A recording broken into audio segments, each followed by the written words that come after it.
Hey, Michael. All right, well, welcome everybody. Welcome back. My name is David Whitehead, your host, and I'm here once again speaking to Michael Tessarian. And we're just coming back off of a fantastic event program that we did with Michael recently entitled The Female Illuminati, which we've been able to get up and ready on both of our websites, michaeltessarian.com and also modernknowledge.ca.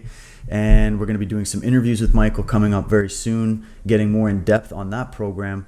So we're very excited about that. And Michael, I got to say, it was an honor to work with you on that project. And it's also an honor to work with you on this current project, which is ongoing, The Path of the Fool, looking at the 22 major arcana of the tarot, the symbolism, how this relates to us in both the micro and macro world of experience. And I've got to say, looking at this card that we're going to be talking about today, the Chariot, which is episode 8, but card number 7, this was a challenging one for me personally. I was watching through it, and I was on a bit of a roller coaster. There was moments of revelation, and then there was moments of trepidation, and there was moments of ups and downs. I found it to be stretching my own mind in many different directions. And actually, I'm the kind of person I really enjoy that, because I know that sometimes when you really want to grow in your thinking and challenge your mindset and try to, open yourself up to new paradigms, that can be a difficult process. And you can feel that moment of almost like it's like a mini moment of panic in a way, where you're suddenly going, oh my goodness, I'm being challenged in this time to look at something a little bit differently. But when you go through that process and you allow it to filter through, you reach that next higher revelation, which is kind of what I've been feeling all throughout this series. So I greatly appreciate it. I know from the feedback from other people, they've been feeling similar. Was that sort of how you thought of this card and the series in general? Was, because you've been looking at so many different traditions, the mystical tradition, the religious tradition, the philosophical tradition, and trying to look out and flesh out both the positive and negative aspects of all of them, was it really so that we could challenge our thinking process more, so that we can grow and reach those higher revelations? Yeah, it is. Always with the knowledge that my work doesn't reach everybody, it isn't meant to reach everybody. And it will be those people who've worked out that it's not just about 9/11 conspiracies, as interesting as they are, or bug-eyed aliens, or some sort of other shenanigans which reach the sort of mainstream press or whatever. The connoisseur in this movement soon finds out that you have to go to the level of philosophy and psychology, and that's where that uncomfortableness comes in, because those are subjects that aren't really taught in our schools in the first place. Our parents know very little about it. Often there can be even an open resistance when we get into those subjects. And even though I may be doing tarot or some other occult subject, it's all a means to an end. It's all about getting into the core being, where we're not just talking about we're not talking about collective groups as we're talking about individuals. So there's always going to be that threat there. But see, astrology basically is individualistic. It's all about the self. It's all about you, I mean, even people who don't believe in astrology always know their own star sign and are quite interested if you start up a conversation in which you're talking to them, about their sign. I've even had this with Christians who are open to it, actually, and even with their Chinese sign, it's just a conversation point. And they go, I am like my sign. I may not be a big believer in astrology, but when people describe what it's like to be a Scorpio or a Virgo, I am like that. So even on the surface level, there's an intrigue and an interest, and that's very good and very healthy. Plus, we forget that historically speaking, our forefathers were into these subjects just about 100 years ago. It's not something of ancient times. Runes were still being used in Europe up until the 1900s and beyond. Tarot cards have been used all throughout Europe up until even the neoclassical period and even beyond. Then there was a big burgeoning of that subject in the 19th century with the Golden Dawn and other occult societies. Love them or hate them, but it just shows you that this archetypal stuff that Joseph Campbell, Carl Jung was always talking about resurfaced again. So in my work, I'm part of that tradition, and the connoisseur, as I say, gets to realize that it's not really all about mass movements and social phenomena. It's about my own self and where I'm going. And so the man who feels entangled the man who feels that he's out of his depth, the person who feels that has been caught up in all of the miasma of life and has lost his center. There can be in the beginning, as he gets back reoriented again, these subjects can feel a little confusing and a little threatening even. While people go, oh, wait a minute, no, I've got to reclimatize myself to it and get with it. But anytime there comes psychology and philosophy, that curve is a little more than usual. So other people in this field don't really bring in any of these subjects that I do. And so they're more accessible, people like them better because they remain on a very popcorn level, superficial, mostly talking in broad general terms and leaving out the individual component. And I've dived right in there in my work and say, no, it starts with the individual. All change starts with the individual. This is actually demonstrably provable now because haven't we already as society tried everything else? I mean, we have literally tried the entire menu of remedies to fix the ills of this world and none of it's worked. And yet the heroic, behavior of the individuals, is the thing that stands out as being awesome. But those heroic deeds are based on a person's true sense of selfhood. So I'm a big believer in that, and I'm also a big believer in promoting the ones I've learned from, like the Ayn Rands and the Nathaniel Branden, the Nietzsche's, and all these other wonderful people who were personalists, and they put the individual first. No masters above, no slaves below, because as long as we keep moving into society without that philosophy, then wherever we put our foot, wherever we put our footprint, there's going to be that master-slave dynamic, even when we don't want it. So there's a lot of sanitizing needs to be done on the inner house. So, that's what my work is about. And if I'm using tarot, if I'm using psychology or philosophy, it's all with that in mind, that this is all holy work. And it's a challenge for me, to do these cards as well. They were scripted about 15 years, almost 17 years ago. Actually, but 2000 is when the scripts took form in a written form. You see, so it's been a challenge to wait for the right time to even come forth. Then when I dug it out again for this series, it was challenging to me to say, what was I even thinking when these were written? Is anybody going to dig this? How do we present this? But then I let the work speak back to me, and it led the way. It wasn't like, okay, I've got to put this into some paradigm. It jumped out at me and said, and then with Chris's help, with the graphics aspect, it just came together completely without planning. I never knew when this was going to be pulled out of the drawer because I've been interested in so many other things. We had Female Illuminati to do. I've had Disciples of Mysterium to do. We had the post-humanism thing in the last lot of years, and Germanophobia and many other projects that I've been involved in. So doing the tarot is a massive work. So I always thought, I'll never get to that, until everything is cleaned off the table. But as a matter of fact, the right time came, and to put it up as a free series is a remarkable achievement, and it is like an encyclopedia already. And when it comes to this card, the Chariot, it was a bit of I knew actually 2 cards ahead, a couple of months back, like at Christmas, I knew it was going to be a challenge. So that's why we did an extra long Lovers card number 6, to lay down, that was done strategically because I knew that if I don't put down some of these Gnostic themes, these other themes, at that point, it's going to weaken where we're going with the Chariot and Strength. And now people who will actually find this content rather easy to grasp, because if they've watched that magnum opus of the Lovers, where we talk about time, alternative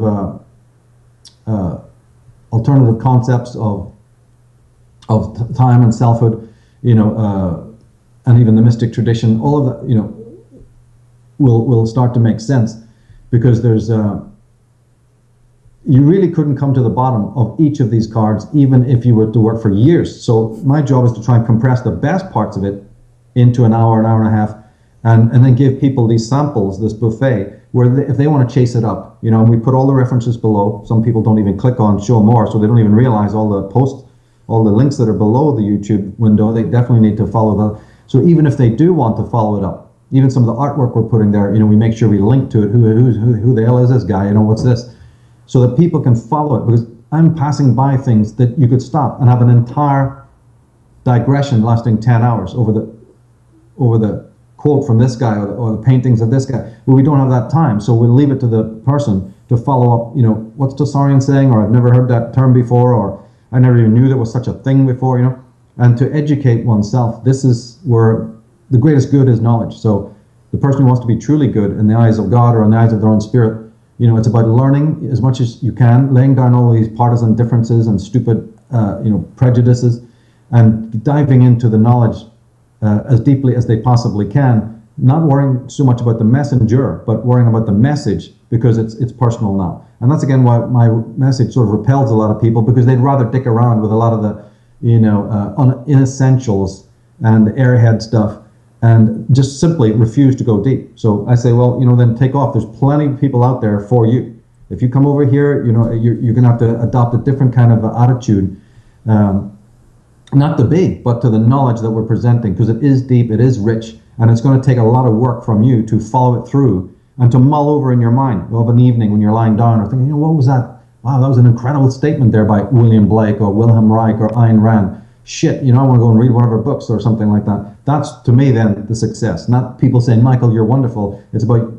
them going off and saying, hey, I went and read all the collected works of Carl Jung. I went away and read, my Freuds again. I went away and read the Alice Millers, the Wilhelm Reichs, the Otto Ranks, and the whole bevy of people that I'm talking about, or the Alvin Boyd Kuhns, like we talked about in the Chariot. What a man. Do you realize the education that you could have from just chasing that guy up? Yeah, exactly. Holy shit. Yeah. PhD of the PhDs. There's PhDs who've never heard of him. Yeah, it's incredible. Actually, I'll pick up pretty much any page from his writing. I'll just randomly go through. I've got a bunch of his books in PDF form.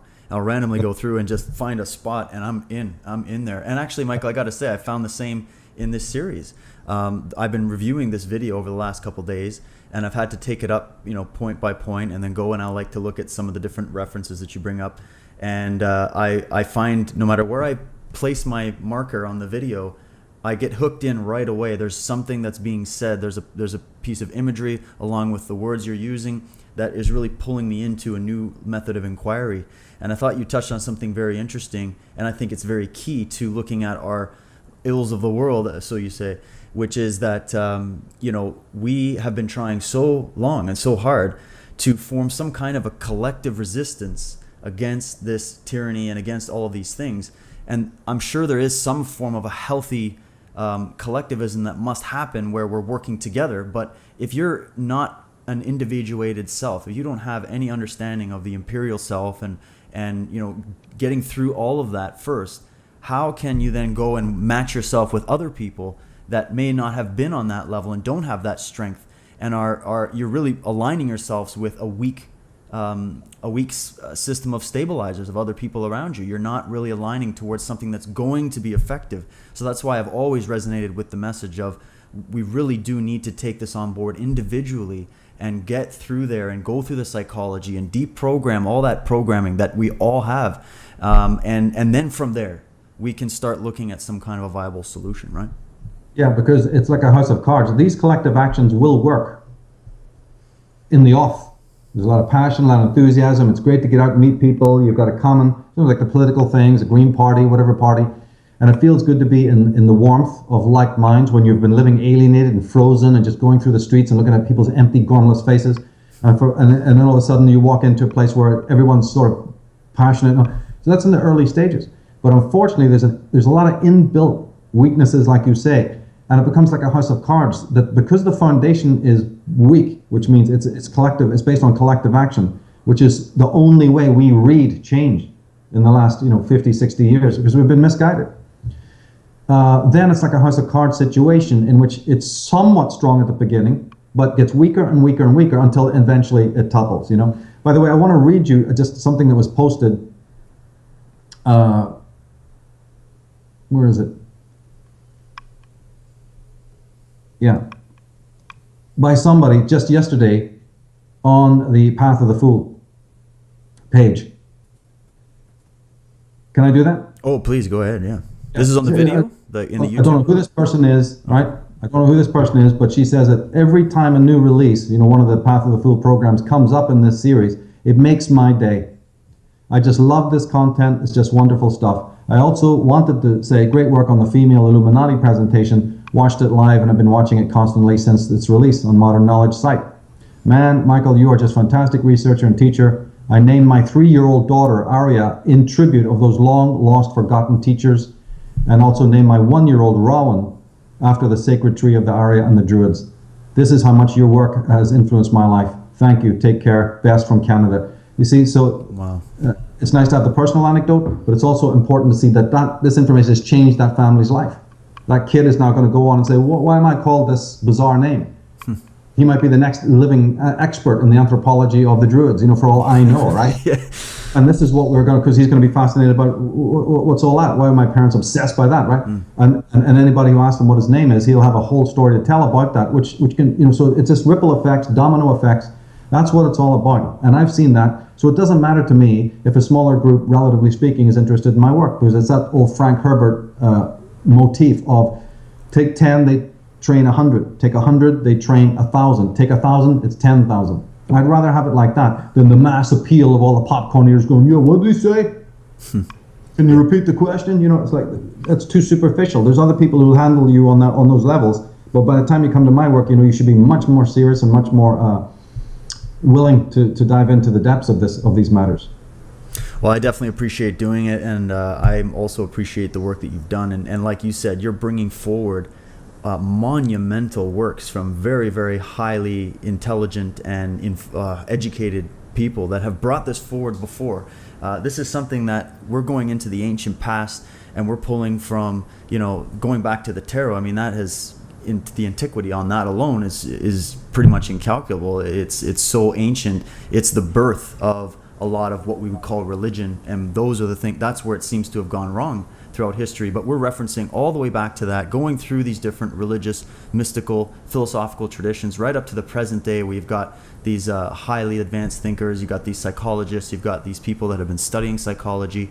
And when you really go through and blend it and come back to the present day, there's an interesting effect that takes place. At least that's what happened for me, is now you have so many reference points to go to, and you have so many ways of comparing and compiling this information that you're going to get more connected with your own inner voice. That's the whole key. That seems to be the message through this whole thing, is like, I like how you call it the imperial self.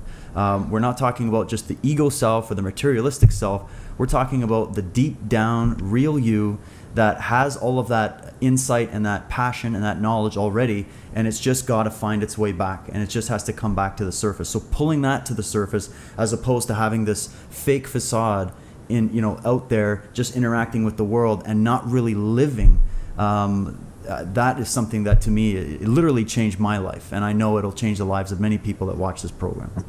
And it's like those Charles Lindbergh, the great aviator, said that when you really need it, these unseen forces will come in to assist you. What can a massive uneducated shards do without that sort of assistance from the higher self? It's just running around chasing your tail. The man who's in selfhood has powers that come to help him.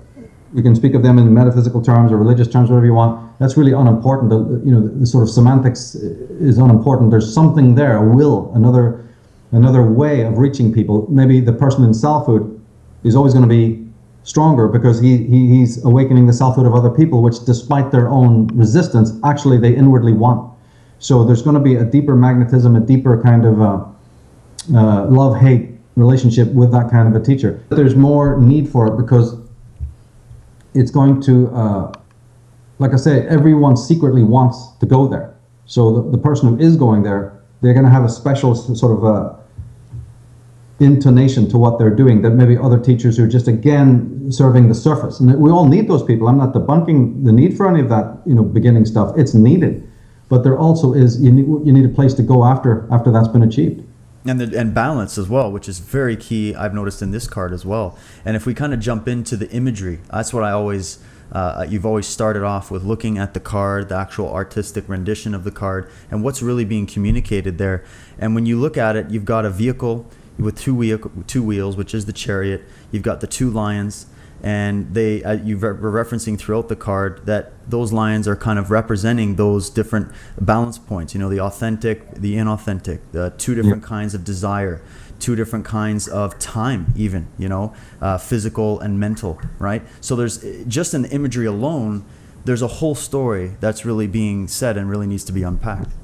Yeah, there are definitely images that have their own mastery, their own genius, just the simple aesthetics. Some people might feel them a little stilted, a little weird, not be able to put their finger on exactly why they love them or why they even don't like them, certain cards in the minor arcana look kind of frightening, until you understand why they're done like that. And even in the major arcana, cards like the Tower, cards like Strength, like the Devil, or like Death, can be sort of off-putting until people realize what's happening with those images. No image in itself is inherently negative. But this Chariot, I've got so many emails from people already saying, that they were waiting months for this one, because not that some of them are Cancer by star sign, but others have been fascinated with this card because it seems so enigmatic. It used to be assigned to the Aries, which is your sign, and of course that's wrong. But people would do that because they thought, here's an armored guy carrying a spear on this war chariot. Chariots are often considered, to be carrying the warrior, and this kind of Ben-Hur, Alexander the Great, Pharaoh type of style, you see. And yet again, the tarot people are playing with you. There's a lot going on in these cards. So but then the Sphinxes to me do represent opposites, but the deep, the one to really focus on is this inner and outer. If the hero, like we said earlier on, is going to go out and do some work for the world, it goes without saying that he must have found some inner balance within first. He has to have done some inner work. So here is the great challenge of mankind, which is, have we done the inner work, or are we just, again, for the entertainment's sake, for the, like I said, the trundle of the wheels, the feeling of the wind in the hair, for sensational purposes, have we just dashed out into the world to fix things without realizing the underground roots of why things went wrong in the first place? And there's a danger that this charioteer is exactly that kind of person. He's a son of Horizon. He's been well trained to realize that the world is full of problems. They don't ask psychological questions. They don't ask about infrastructure questions. They just say, this needs fixed, let's get out there and do it, and let's get out there and do it as efficiently as we possibly can, etc., etc. And they don't even really care then whether what kind of new world they're making in that fixing, right? So it's like, if you're sticking something like a Victorian house, if you just gut it and plaster it over with some modern looking plaster and take out all the stained glass windows and take up all the tiles, yeah, the house is still sort of standing there in a sort of a similar outline or silhouette of what it used to be in its majesty, but it looks like a bloody chicken coop from an architectural point of view. So in all this sticking and piecing together that people are doing in the modern age, slowly over time, the place is becoming looking like, a kindergarten, like a bunch of, the whole of our world, socially and psychologically, is starting to look very simulacral-like. It's not looking authentic and real. And that's because we fail to understand the legacy of the past, our forebears. We have a wrong attitude about how to do these fixes. And again, primarily, we haven't done the inner work so that we can then open up a kind of a guidance, a kind of a flow from the deeper, say you don't want to use any religious language, say you don't want to use any metaphysical language, then still we can talk about it, which is that you're now opening up the deeper parts of your own human consciousness, which sits on millions of years of archival knowledge, archival wisdom, right? We don't have to have a God, or we don't have to have any angels involved in this. It's just those deeper levels, which, as I said in the program, there are the constituents of consciousness which we have blocked. So we're walking around already in this sort of straitjacketed situation where our whole being is not actually being expressed. So as this kind of fragmented Frankenstein kind of creature, we then hope to go around and sledgehammer the world into shape. It's not happening. We're at a good place now to know it's not happening. It's not like 50 years ago where people like me, they have so much resistance listening to you. Everyone now knows it's demonstrably true that it's not, something's wrong, and these solutions are not proving correct. So at least that opens a little gap, a little window, a little pause, where people can then say, well, maybe we do actually need to take on another way of looking at this. And my answer to that always is about selfhood. It's about honoring the forebears, the legacies, not reinventing the wheel. In the early stages, you think everything's impossible, but almost everything to fix our society has already been created by the masters of the past. We only have to plug it in. We don't really have to reinvent any of it. And so my work on my forum and in the other works that I do is to keep presenting these names of those creators who've already thought about these things and come up with brilliant solutions, both psychologically and sociologically, and in every other context you can think about, politically or whatever, the Heideggers and so many other people like I mentioned, and move from there. So we don't really have to sit around there scratching heads. We just need to bring the works of the great ones together and see what they have to say about our modern world and feel productive and optimistic about the future. Absolutely. And speaking about the future, do you find you're getting any kind of more communication these days, Michael, with sort of the younger generations? I find I personally, when I'm reaching out to a lot of the youth, especially in the work that I do, I'm finding kind of two things. I'm finding just, completely, no expression, no energy, shut down, totally shut off from the world. And then I'm finding those brilliant ones that are just, they're catching on very quickly. They catch on faster than most adults could even dream. It seems to be, and I feel like I'm running into more of that, honestly, when it comes to the younger generation. What's your experience with that? I'd say it's about 60-40. It's mostly younger people contacting me who got into my work only within about a year. They may have come from other people that they then found wanting, and they're amazed to find in my work all of these advanced sort of levels which they were interested in. They may not be readers, they may not be people who still yet can put their head into a book for any length of time or whatever, but they've certainly started asking the questions. And believe me, I already know what it's like to be at that level in the beginning, so I'm not necessarily expecting a lot of them. And that's why I've created 13, 14 websites, modulating everything I do, so that if I see somebody saying, here's what your passion is, mostly it's symbolism. I'd say that the younger people come in where they're taking photographs of the things in their own town or city. They've gone online, they've caught my work. I was the first person to be talking about any of this symbolism in a truly occult manner. We're still talking about it, like in Female Illuminati. And so I think this is a big draw. And I'm not coming at it from a Christian point of view where anything you see is a black cat or a pentagram is somehow evil. This doesn't answer anything. So people have come to my work and found, oh my God, I didn't realize, I just thought this was something you could understand in one go. This is a whole thesis, this is a whole life study. So I have people from Finland, I have people from Croatia, I have people from, South America, Spain.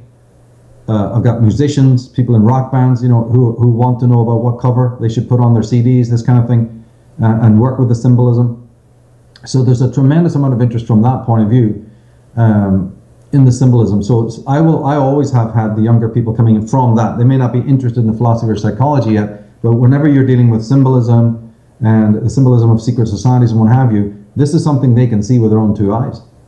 When they were playing ball in the ballpark, there was some monstrous obelisk standing, all the years of their youth, right? Yeah. So when they hear somebody like me talking, I always wonder what that shit was, man. When they're skateboarding, they're crashing into these things. It's like, what the hell is that? Somebody explain it. So or flags, or even logos and band logos and all of this kind of thing, or sports logos. And also the youth don't need to be told something sucks with the world. They already know that, but it's in an inarticulate way. They might get into some sort of, their explanations are often wrong-headed in the sense that, well, it's just a bunch of rich people, or it's corporations, and they might have a sort of a communistic left-wing sort of response to that, and I think that's where it's at. But as people move forward, they realize, no, the left wing is the same as the right wing. They're just mirrors of each other, and they find that they're disenchanted. So at that point, they come to people like myself or Alex Jones to find out that it is a two-party system. There's something so much more sinister going on, and they hear about these secret societies and so on. So yeah, there is a lot of young people like it, because they're coming more from that, the secret societies and the symbolism, and the feeling that they already know that something is rotten and corrupt in the state of Denmark, so to speak. Yeah, and whereas actually... older people have become way too conformist, too complacent, and also too big-headed to think, I can't change my ways. What I know is right. At least the youngster knows, I don't know shit, I'd like to learn. Whereas the older person says, yeah, I can explain it along these other terms of politics, or, they've got their own little, they've got their own entrained manner of explaining these things, and they're not as receptive. They can't suddenly open their minds to Atlantis concepts or alien intervention. And you'll always find out it's age. It's when people are debunking or scoffing at that stuff, it's an age thing. Whereas the younger person, they're into video games, they're into creative imagination, comic books, and their minds are still open and receptive, and they can say, yeah, I can take that on. Now, we do get some older people who can as well. We've had the William Shatners, and we've had the Arthur C. Clarkes, and we've got, Zacharias Sitchin, and we had Eric von Däniken. And again, love him or hate him, but there's older generation people who've definitely pushed the envelope. Right, but on the whole, older people are set in their ways, don't want to know, and also they're so subliminally traumatized that they just want to have their spaghetti, at home. They don't worry me about what's going on in the bigger world. It's too frightening. I've already had enough trauma since I've been a child. I'm still looking for my soulmate. I'm still looking to, lose some weight. And those two things take up the whole of my fucking day. So, stop talking to me about selfhood and what lies behind the car door of power. I got my plate full looking for a soulmate and looking for my twin flame and other, this rubbish that the media has sold them. And they're not even whole people within. How the hell are you going to do that, even if that was a viable thing? How can you, as a broken person living in a swamp of ignorance, possibly go out there and be guided by the force to find somebody compatible with you? It's very unlikely. You've got to have done a lot of homework within in order to open up those guides, to have those guides working with you in a more positive way. Otherwise, your life is just like a lot of beads on the table without a thread. So the young people definitely respond more. Have them come to. I would say that it's about 60-40. The vast majority of the people who come to even the talks I've done have been of the younger generation, 30 and below. And many even 20 and below. So it's good.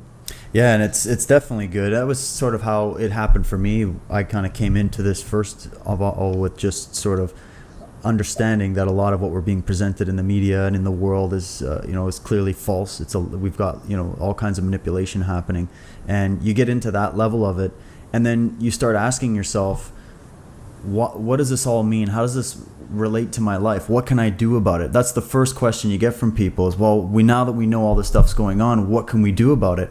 And I like that your approach is, well, you can start working within. You can start changing the programming from within. You can't change other people, but you can change yourself. And from changing yourself, I found that just by trying to work from that authentic place, following my own path and working and doing the work that I do, the influence that I've been able to have with especially young people has been amazing. It's been incredible, and it's been an honor to be able to serve in that way. But I didn't do it just for that. I did it because I was going on my own path, seeking out the answers to my own questions, and it just naturally leaks off of you. Whereas other people, they might be stuck in a very negative headspace once they start learning these truths. They get very down, they get very pessimistic, and then that's what leaks out to other people around them. So the other people around them don't want to listen to that person. They shut it all off right away. So I feel like that approach of going within also is a way of better helping those around you. And it's like we've been pointing out in these last two cards, more harshly but also correctly, and that is that the average parent is an oppressor. Not all, but in a way, aren't they the ones that sell you to these schools?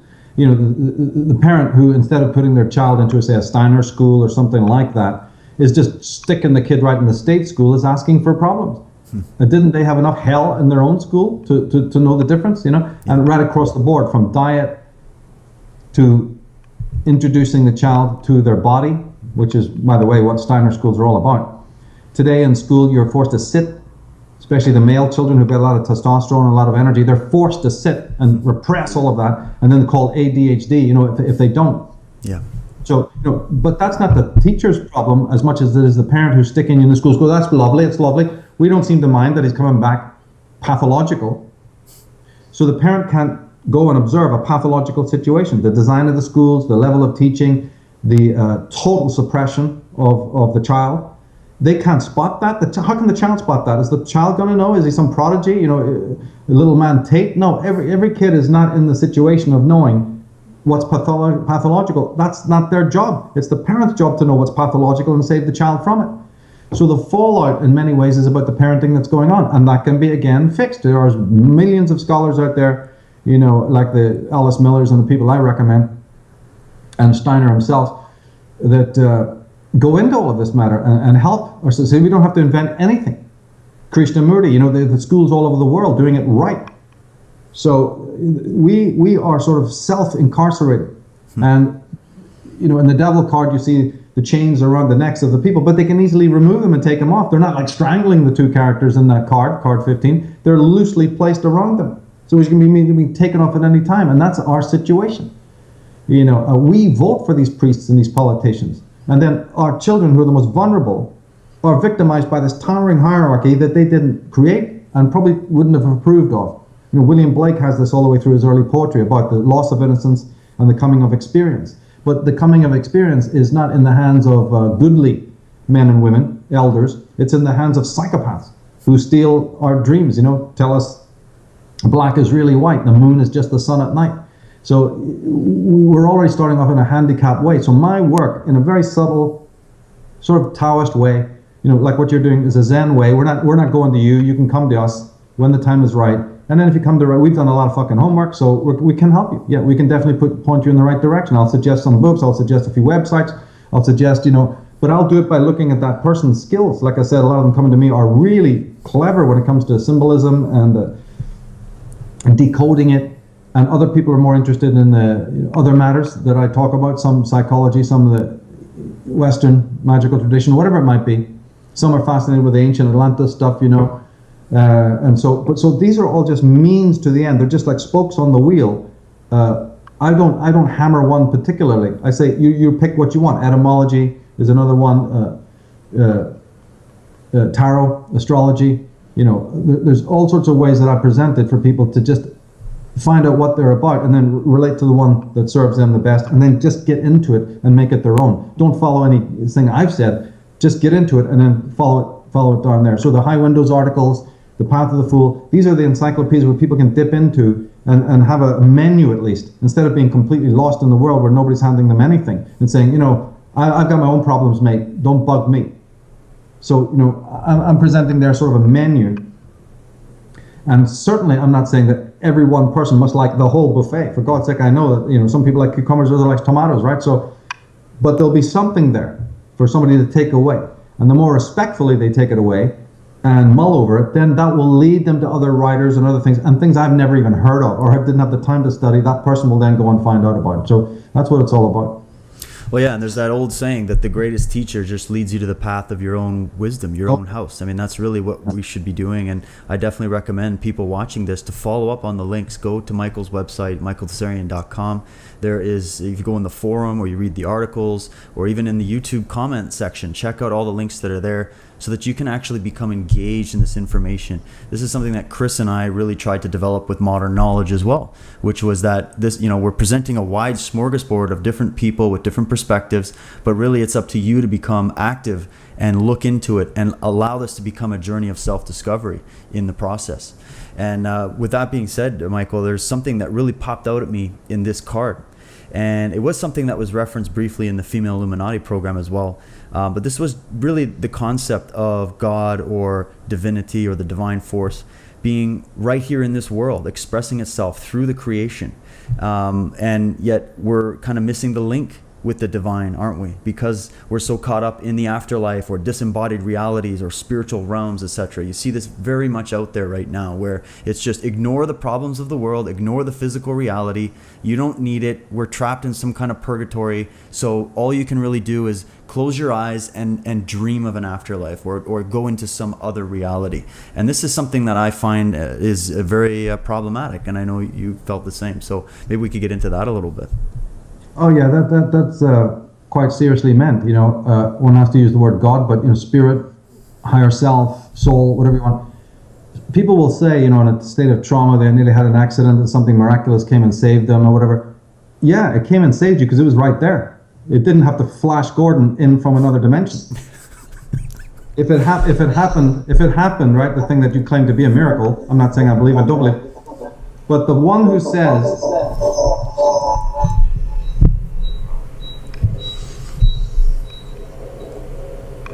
the person who then, let me turn this on.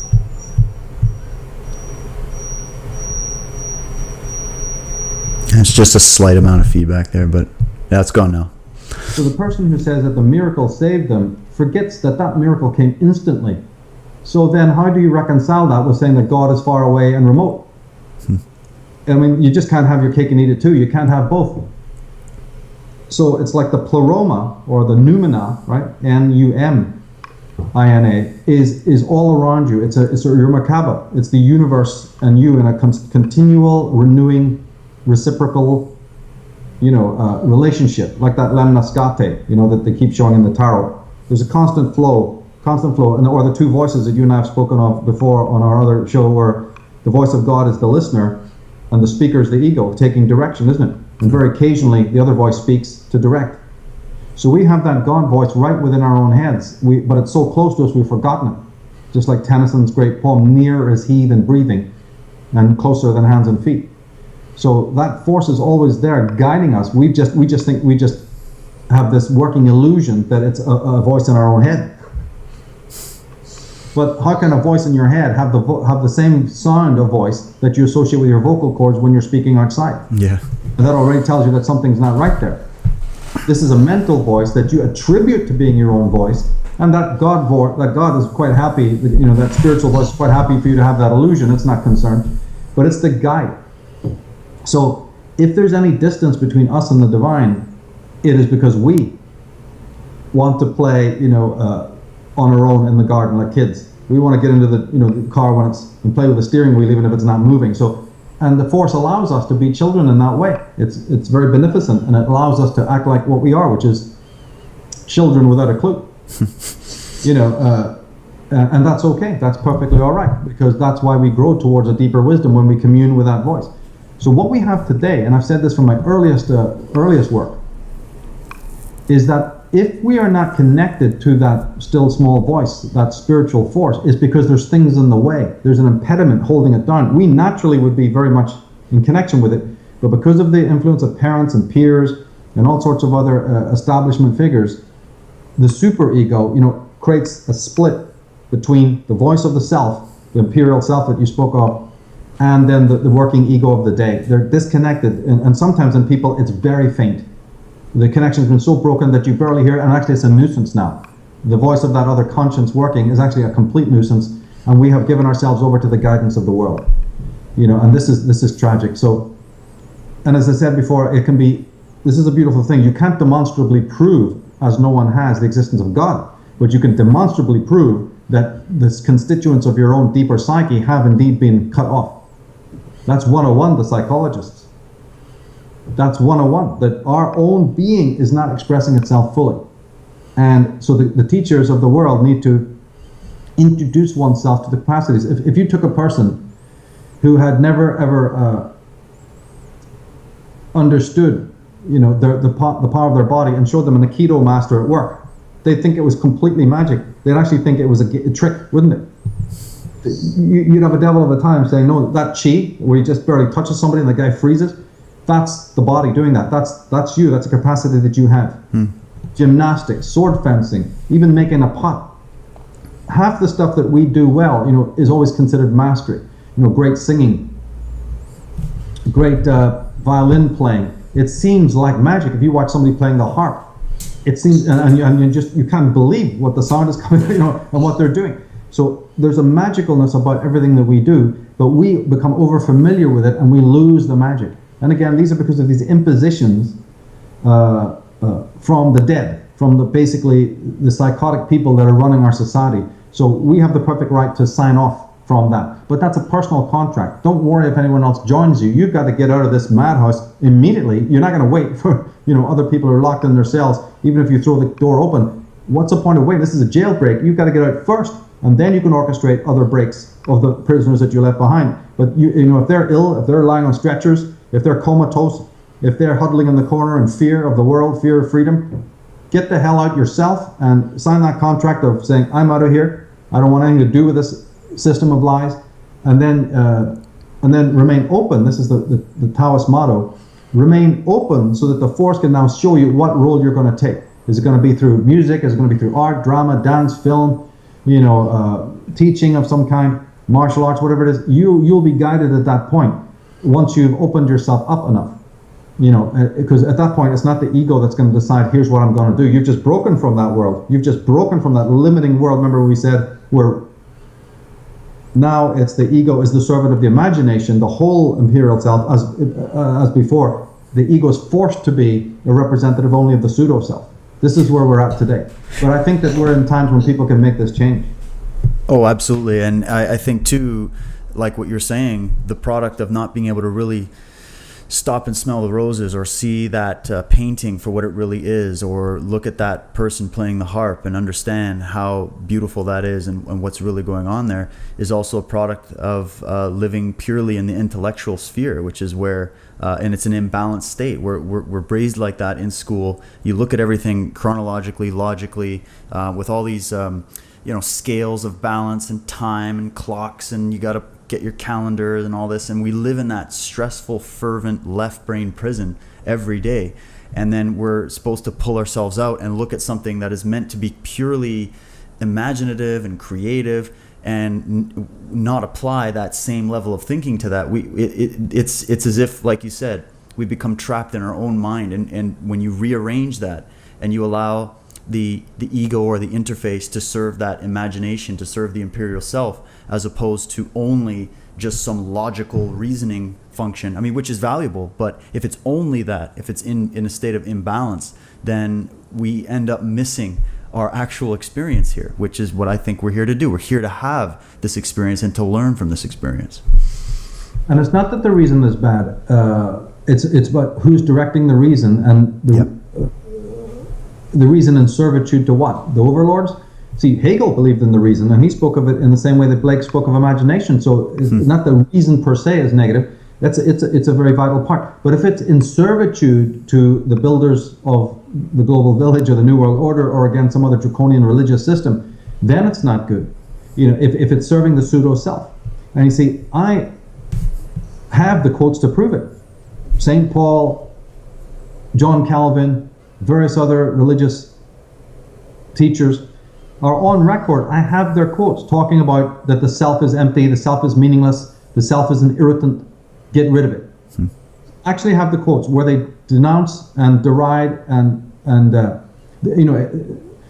John Edwards, they're actually loath to be selfhood, and they loathe other people to have selfhood, and their whole doctrine is based in the erasure of selfhood, right? So if reason is now made subservient to that, writing volumes of books and proving it and making a case for that, then we're in the shit. So it's about, again, not that reason itself is bad, far from it. It's about how it's being used and abused. This like a tool. It's exactly the same way that imagination can also be, in a way, put to bad use.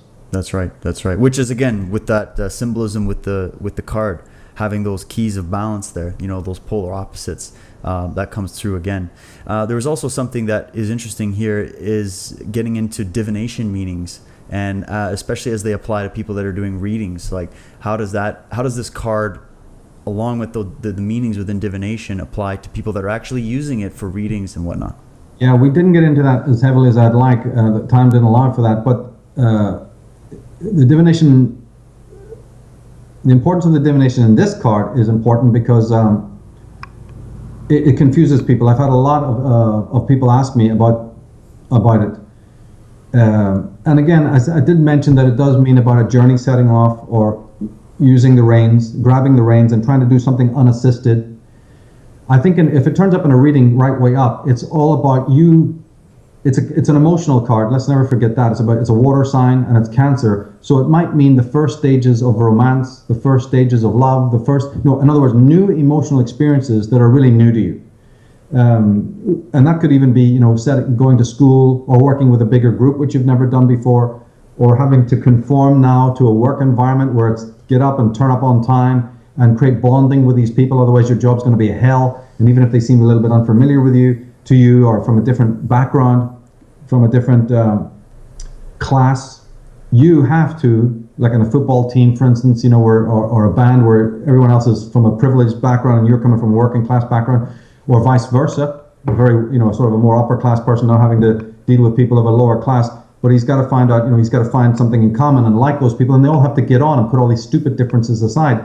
So the charioteer represents new emotional states that awaken within you, and that you haven't really experienced before. This can come about when you meet a whole new group of friends. I remember once, I had a friend who was into a very antithetical kind of music than I was. And in the beginning, even though I liked this person, and we had good times driving around and having fun together, going to the beach and stuff, I couldn't stand the music he was playing, and I was irritated, very irritated by the music, because it was this music of England and a certain genre, we had grown up hating on sight. And I was always ready to strangle him, but I knew he was an American guy, and he wouldn't have any background or clue why I was going, stark raving mad over the music he was playing. And of course, he really enjoyed it, and he was telling me about the history of that music and why he liked it and how he got into it. So, but it's rubbing up against me. So I'm then finding brand new, because I've always been with people who like the same music as I have. I've never actually been in the company of somebody who's diametrically opposite. And had he been in the streets of Belfast, we might have been bricking him, or him us. It's that bad, right? A part fight. So here I am with this new experience now, driving around with this guy who I like a lot and everything, other part of him, but this music is like driving me up the walls, and it's bringing back all this hate and all this animosity, and it's because I'm not even listening to the bloody music. And so what happened was, after, in the end, me deciding, look, I'm not going to say a word, and yielding a bit, then I start to really listen to what the music was saying, and even the music itself and the lyrics and stuff, and I really got into it. And actually, those bands have actually changed my life completely. Completely, right? In every which way, mentally, musically, whatever. Not that I dislike the bands I used to listen to, but it was a blending. So there was a new turning of a corner, aided and abetted by a person who was completely clueless of all these prejudices. And yet I was the one who had to deal with all these emotions rising up and rethink the friendship, and then realize that's a lunatic. What am I doing? And go through this whole rite of passage to accept another person and their ways into my life. It was kind of a new experience. This is back in the early 90s. And I've had several other experiences like that. So that constitutes a charioteer, in one sense, having to go out and meet the world. But the world is a world that's going to change you. And if you just want to remain within that little box, like the charioteer in one way, right? Chafe, he's enclosed. It's the enclosure, not just the enclosure of the planet and the world and the place of incarnation, but the boxes we make for ourselves that are very constricting. Right. So even though this, it's like chess pieces on a board, right? It's not to say that the chariot doesn't have moves he can make. He can move in one direction or he can move back. But as a matter of fact, there's equal amount of limitation for all his potential moves, just like chess pieces. So we need to realize that as charioteers. Yeah, I think I've got a lot of latitude in my life, but as a matter of fact, I am the one who limits my own possibilities. Heidegger brought this up by saying, when you choose 2 possibilities, that shuts you off to 20 more. And so we have to realize that that's the human lot. And then we have to be very flexible to open the doors, when it's right, and take on board other things. Or to just realize that the speed at which we travel is our affair, the road that we choose is our affair, the attitude that we have along that drive is our own affair, right? It's like those joggers you see, or rollerbladers, they got the headphones on, and they're in the beautiful nature, and they don't even know it exists because they have to have some technical thing, or they're timing themselves, and all this beauty of the birds flying and the river running and the clouds passing is just immaterial. It doesn't matter at all. How's wisdom ever going to come from that? So we are in so much control of our lives. But the charioteer can represent, in a reading, these new emotional states. It can also represent, in a reading, since it is a card of conformity, not really rebellion, that it means that your life is up to here with the duties and obligations towards other people. So you're active as a girl or a guy, right? You're active, but you still are doing the will of others. That's what that suit of armor is. That's what that pre-programmed chariot is to go. It's like a pre-programmed timer.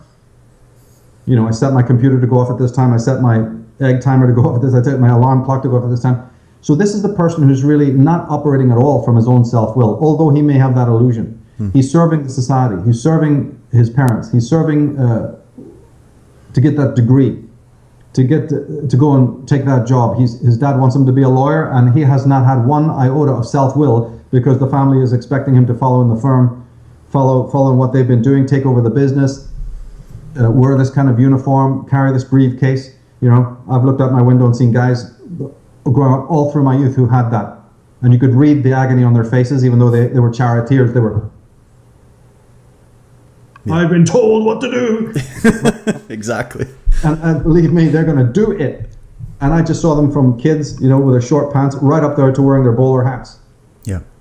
And this person was dead, full of hate, self-hate, woman hate, man hate, and before you know it, they'll be on the drugs, they'll be on the pharmaceuticals, or they'll be, out there doing some other hideous criminal activity like these politicians, what they do, because their whole life they've been in conformist. Same with these people in the pre-Starkies, going around doing what they're doing, the molesting and all that horrible stuff. That's the legacy of having to play Jekyll and Hyde, because their whole life they've had to play what the world wanted. So now there's a Jekyll and Hyde, a one-eyed Jack situation. and you don't know what these people are doing behind the scenes. So it creates pathology, like I said. So the charioteer can represent that. Now, in an average reading that somebody's getting, it's not going to go to that level. It's just going to say, hey, are you really striking out on your own? How much have you been attending to your own issues? Well, yeah, I wanted to take that martial arts class. Oh, yeah, I was going to go down and take a computer class. But, Granny's sick. Or my husband lost his job, so I've just been, pottering about looking after that.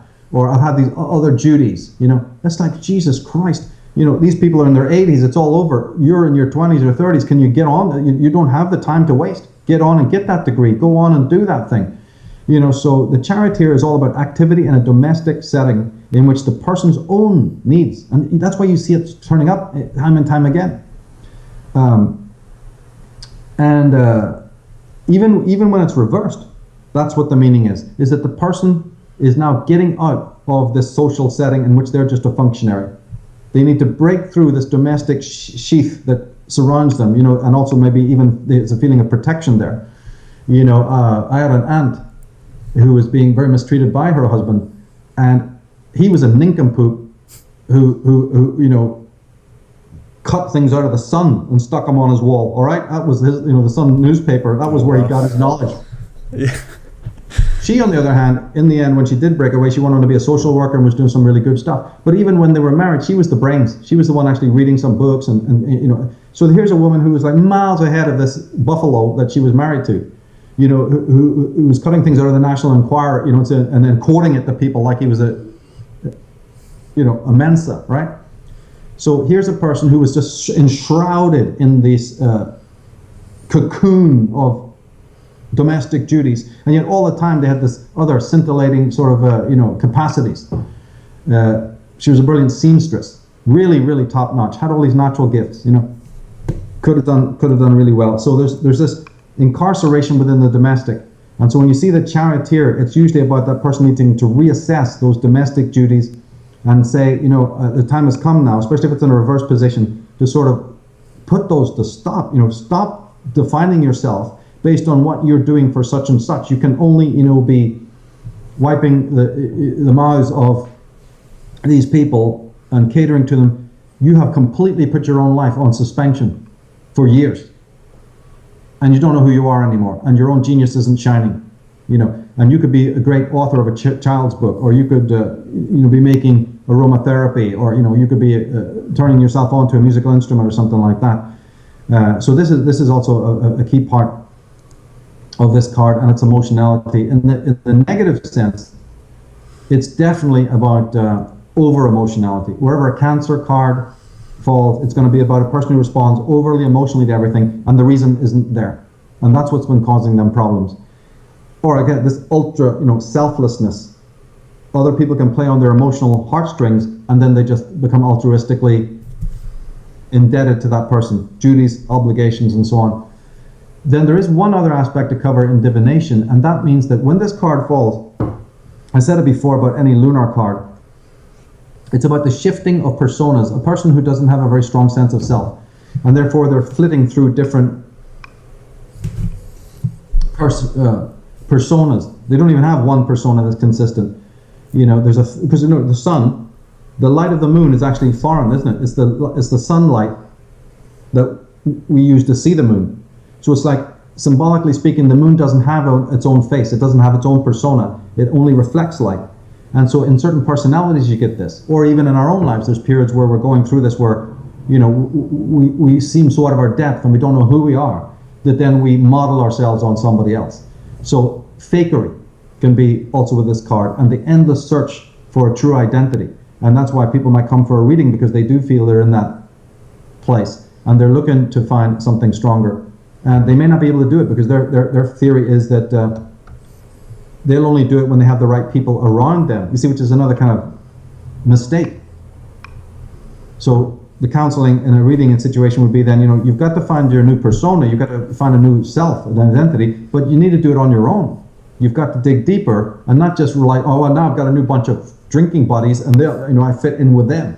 Or, one day I'm into grunge, so I'll wear all that gear. Or, I'm into gothic music the next, I'll wear all that gear. Or, I'm into something else that's happening on the pop charts, then I wear that gear. This is this constant searching for an identity.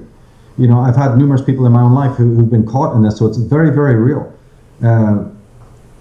And then you have to sort of, you know, coach them into saying, you know, you've got to find your own identity, but you need to do it in an authentic manner. Otherwise, you'll just be replaying this situation time and time again. So the chariot, in that sense, is those ruts. The chariot represents those chasing the tail, going round and round in non-breaking habit patterns. Cancer is habits. And habits rule a great deal of people's lives. You see, the unbreakable habits. And the treadmills that people get into, both on a psychological level and on even domestic levels, and even in their thinking patterns. You see, so it's conformity, it's tradition in ideas, it's tradition in social mores, in understanding the world. It's all tradition. I don't break out of the box. There's other cards that represent this radical tearing up of the map and going out on one's own. And this card is definitely not one of them. It's a very conformist card. I'd even say that the lover card before has more actual rebellion in it. You know, and certainly strength card does in its own way. But this one is about holding to what is known, not breaking patterns, and feeling very, very trapped in the end, and then getting so tied down that you're a trained animal. Even if you let, you know, a horse or an elephant that's been whipped all its life, even if you end up throwing the gates open of its prison, it operates the same way. It's acculturated. It's institutionalized. So the Cancer card can represent the institutionalization of the mind and the difficulty in breaking that. You know, and you have to say to them, oh my God, you know, what are we going to do? Can you find that Hawaiian shirt in the back of the closet? I mean, at the back of the bag, you know, and put it on. And so, you know, go ahead, you can do it. You know, I know I'd never wear that, you know, but you've got to try and say, loosen up a bit and change and take a holiday and think out of the box, or do something that will be helping you to do that. You know, take on a hobby or a sport. Do something that the others disapprove of. Do something on your own, without you always being in their company or they in your company. You know, I'm trying to, as I say, like in the situation of this aunt, finally couldn't take it anymore, did break away, and then, you know, her life, she went on to be professionally far more inspired and self-sufficient. That's I think another key part of this card. And I relate that very much to that as well, because I was on a track myself of having what I felt to be a lot of chains. And as you said, they're all loosely fitted, but they feel tighter when they're on you and they weigh you down. And you start I was feeling like I was in this place where I was helpless, because all I was doing was serving other people's needs and living their suggestions and doing what I was obligated to do in my life. And yet I wasn't feeling whole. I wasn't feeling happy. And as I was going on this track of looking at this very philosophically and trying to change my life and free myself from these chains, I still couldn't figure out how to manifest it in the physical world. And it was only until I took a vacation and I actually went away and I actually took some time to just relax and be amongst water and get up and watch the sunrise and sunset and just kind of get into that natural cycle. All of a sudden, all these ideas started hitting me and I started having all these eureka moments. And I came back, and since that trip, since that vacation that I had, I've been able to successfully unravel probably 90% of those chains that I thought would take me years and years and years. So as you said, taking that time to pause and have that inner reflection, and I find for myself, being out amongst nature without having cars driving by every 2 seconds, you know, having that calmness really helps center you and ground you, and then from that place you can pull from that higher that innate intelligence, I would say, and then from there you can let it flow into your life. And that was honestly my true experience. Yeah, and being around animals, like kids like to be around animals, or even have pictures of animals, or even teddy bears and stuff like that. Being around the natural world helps. Remember, we talked about the blockage of the true constituents of the consciousness. Well, see, animals aren't so blocked. Now, we think they're lower life forms. They're actually higher life forms. We're the lower life form, because we've moved into a kind of thinking that is absolutely anti-natural and aberrant. So how we think of ourselves as a higher life form, I'll never understand. That's part of that derangement. So animals have a much more raw, rudimentary, and pure bioenergy, and also thinking. They are actually thinking, by the way, but it's a thinking that, you know, is not what we're used to. So the more time that you spend around the animals, the more that your guides are going to speak to you, because they speak in animal voices, so to speak. They speak as an animal. That's what the Egyptian people understood. That's why they had their gods, partly one of the reasons why they had these stereomorphic gods. is because they understood about, we call it instinct, see, because that's a debased word. We debase these parts of our beings. We've learned how to use talismanic words to debase these levels of consciousness. But anybody who's intelligent knows that there is an animalistic, you see, earthy, wild part of us. So when we go into the wild, and that means even just looking at a pool of water for long enough, you know, or hopefully you even go into nature. But then there's nature, there's different kinds of nature, isn't there? There's the high place, the low place, there's the forested place, there's the open place, there's the cold place, and there's the hot place. So nature has many, many different kinds of expression. But when we go out there, we are now trying to create a harmonic resonance with the wild place within. And that's where the wisdom is. That's where the lack of conformity is. We'll be seeing this when we move to the strength card. And again, lay these cards side by side, we see another fact, that in the card lust, that's the card of non-conformity. See, the one that we've been looking at is the card of absolute conformity and obedience, both to our own mental mysteria and to the ones imposed by the world, right? But the strength card, lust, is about the tantric, ecstatic experience. It's the card of love, by the way. Leo is the card of sex and love and free-flowing bioenergy. It's the card of the energy that makes our world really go around, as opposed to duties and obligations and what have you. It's also the card of self-love. So it's not just about the love of other people. The strength or lust card is about the self-love and breaking the bonds that tie us to the will of others. And when we break those bonds, it's like, as I said before, it's no master above, but no slave below. This is the beautiful thing. We set them free as we set ourselves free. You know, and we're happy to move into the uncharted waters with a feeling of confidence. You know, I was having some chiropractic recently, and you know, I was observing the experience of how, you know, because chiropractors, you know, and in fact, it was you telling me to go. Remember you were talking? I was going to follow up. How did that go? Yeah, it went great. So. But as I was going through, waiting for the doctor, and then you're sitting lying on the couch, I was observing my thoughts as because remember, the whole thing is about relaxing and putting your head or any other part of your body totally in this guy's hands. And he's going to crack the neck. So I was watching the autonomic apprehension and the stiffening of the body just to let go. It's like what we're talking about. I know I'm there to get well, but there's something within the body that resists. So he's sensing and go, oh, no, you got to relax, Michael. I mean, what the hell is it? Yeah. You know, it's stiff. And like, so it's like, you know, and then you have to go through this process. And then it's happening within a split second, what I'm talking about. But, you know, when you unpack it, you find out, wow, look at that. Even when I knew that this is for my ultimate benefit, there's still this automatic response of resist the healing. So I was, you know, preoccupied all day thinking about it when I walked back out of his clinic, you see, out of the office. And it was, you know, I was analyzing this part where, isn't it very strange that there was this moment of resistance and this almost fear and trepidation, you know, when this moment. And what it told me is what I knew already, but I relearned it. And that is, between every life and death, between every healing and sickness, there is the feeling of anxiety. It doesn't only come up when something bad is happening to us, it also arises when something good is happening to us. So there's this patterning that wants to stay within the familiar. And even when you go towards an experience that you know is actually going to help you, there's these moments of anxiety, like what you said at the very outset, when you come down to these subjects. And so when a person has to live within the city and live within this conformity, then any change to their body or to their mind, any change at all, raises a level of anxiety, right? And so then I thought, well, in the macro level, we must have that bubble of resistance. We must have that armoring, no matter how thin it is, between us and the divine. That same thing that happened between me and that chiropractor. And if people want to unpack this more, then go watch the movie Jacob's Ladder, because that's an archetypal film in which the chiropractor is like a god figure to the poor guy who's there. I was also thinking about that movie, because that's has this real surreal thing where you don't even know if this guy is like God or something. He's like an angel. Of course he's not, but he represents an archetypal rite of passage moment for the character in that movie Jacob's Ladder. But getting back to the point, that little microscopic moment of resistance we have, it's like, you know, that whole thing when you say somebody put their hand up and they're already resisting you when you push on there, and you go, why are you resisting? I didn't say resist. And you go, oh, I wasn't. But they were. Now there's healthy aspects of that, of course, because we have defense. I'm not saying become a hippie and let it all go, no. But we need to observe the dark side of that, which is what this charioteer card is all about. And then when you take it up to the macro level, my God, that thin veneer and some people it's very thick, can be between us and the real, between us and the divine, between us and our sense of self.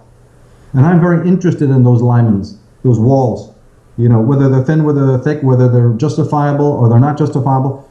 We need to start taking that on, so that there are these experiences. And so here's the charioteer who's everything in his life is programmed. He's safe as houses. I mean, that chariot is his life, his marriage, his community, his politics, his ideas of God. So ultimately he doesn't have to move. He's seated or whatever, or he's standing quite, there's nothing actually going to threaten his life per se. But from within himself, there's the call of that still small voice saying, all is not well. You're not living real, truly. And so the next card, strength, is the one who said, yeah, you're right. And then opened up that door and followed that path to say, let me then go seek. But remember the resistance?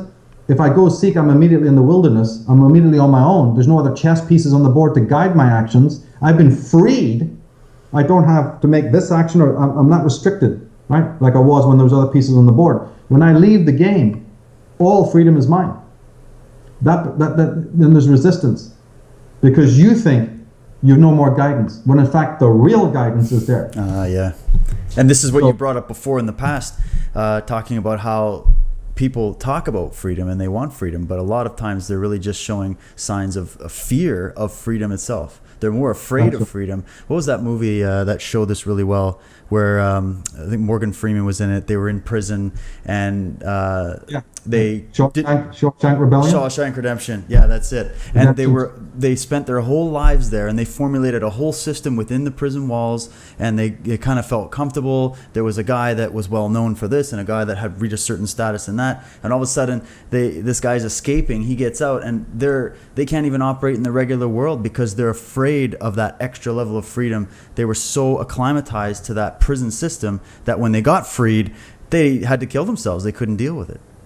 I believe that. And see, we are living like that. It's like Alex Jones has his prison planet, and it's an excellent, excellent term to have used, because that's exactly what has been happening. But my point is that is not just simply on the political level where they've erected it, and that you have been free. You're a free person, but you've been incarcerated. No. We have already imprisoned and self-incarcerated ourselves without the help of any big brother figure. And then I get into how that happens through the parents and through all this other stuff. But then it makes the job easier, right, to an external pathological force to then come and build the physical bricks for a similar kind of incarceration. So they're a symptom, really. It's a symptom. It's an outplaying of, it's to stabilize that house of cards that you know is going to fall. So what you do is you scaffold it. And hopefully that's an external form of structure. And we bought into that. We actually, as I said in the charioteer, we become the other generation of fixers. We become the trolls, with our pickaxes and stuff coming up. Let's fix it.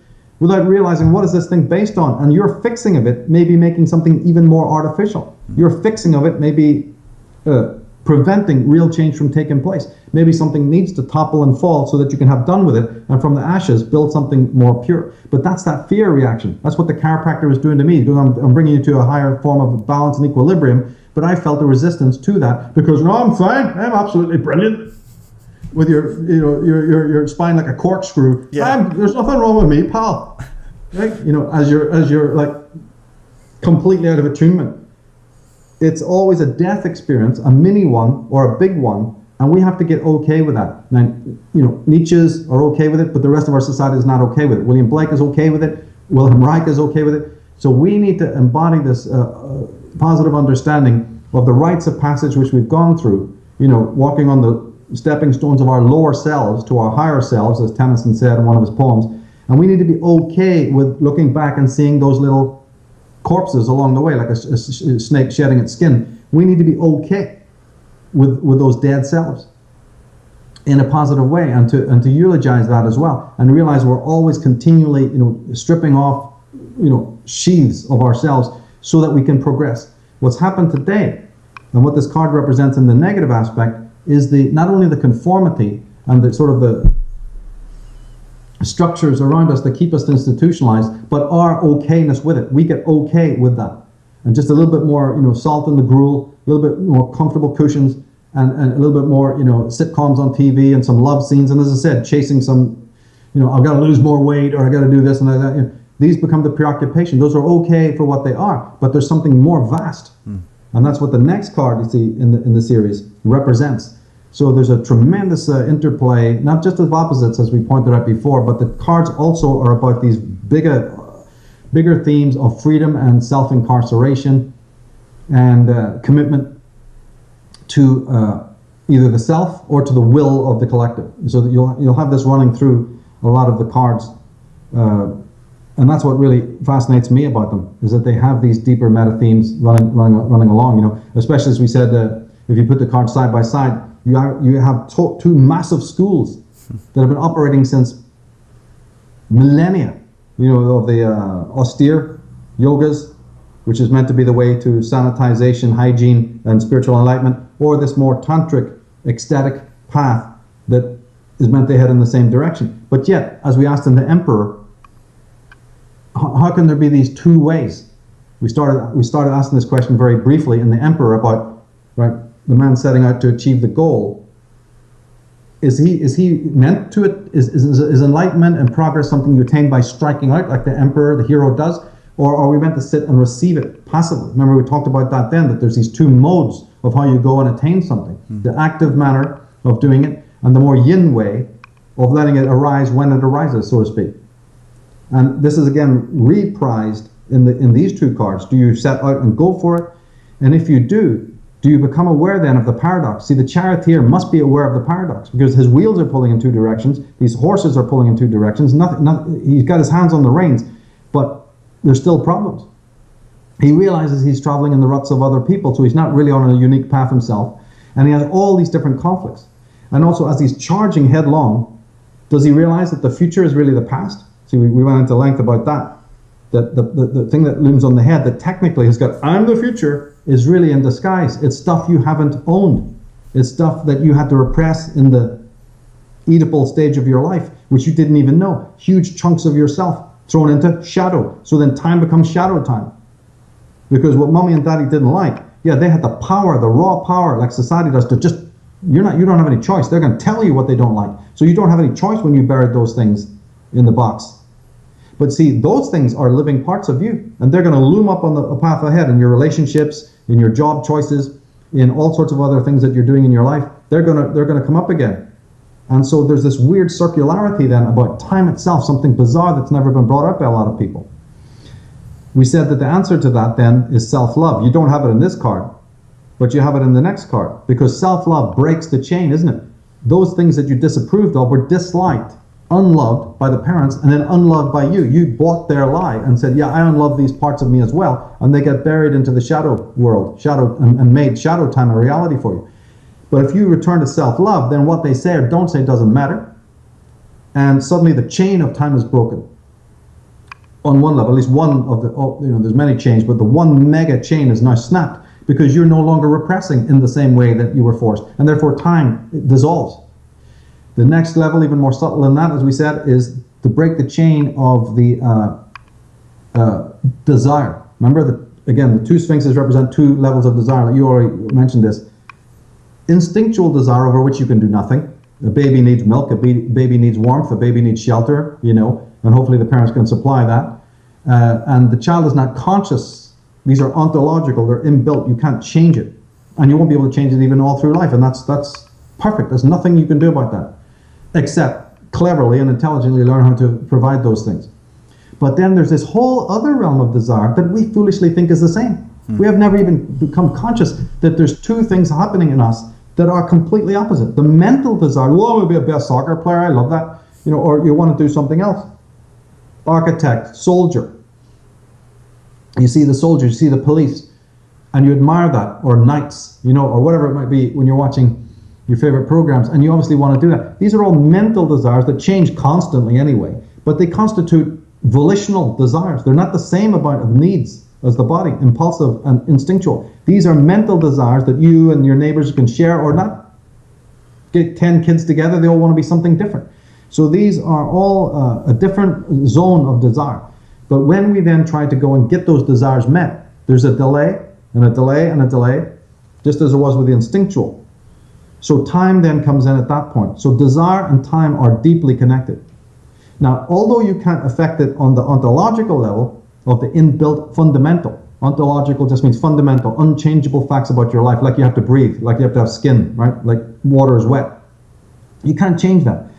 But you can change this whole matrix, this whole panoply, this whole movement of desire within the mind. Now people think, oh, that's who wants to do that? That'll be living in a sterile way. But see, Blake refuted that. There's another imaginative thing going on, which desire doesn't need to play a part. But to do that, you have to let your senses now open to the world, open to the universe, right? And have imagination moving. So desire doesn't even need to play a part. Thing is happening already.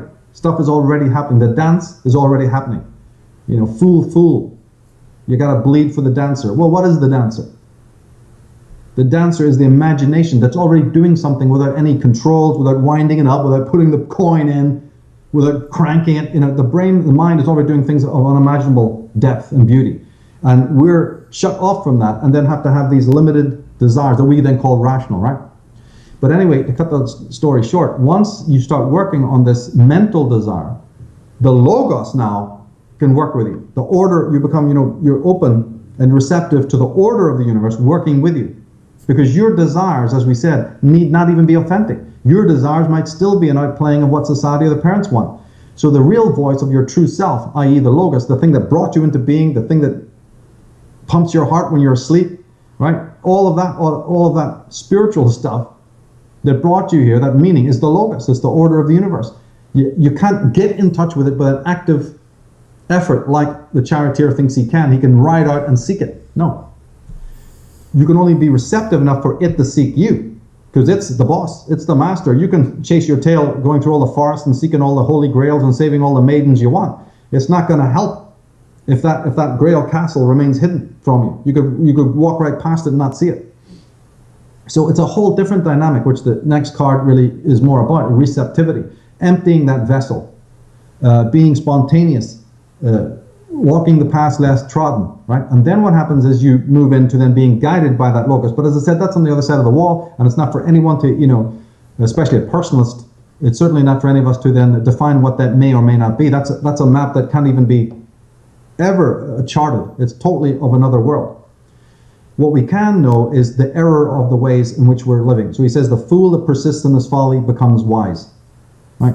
The straight roads are the roads of science and invention. The crooked roads are of imagination. We got to start walking those crooked roads, despite, the antithetical ideas of the world.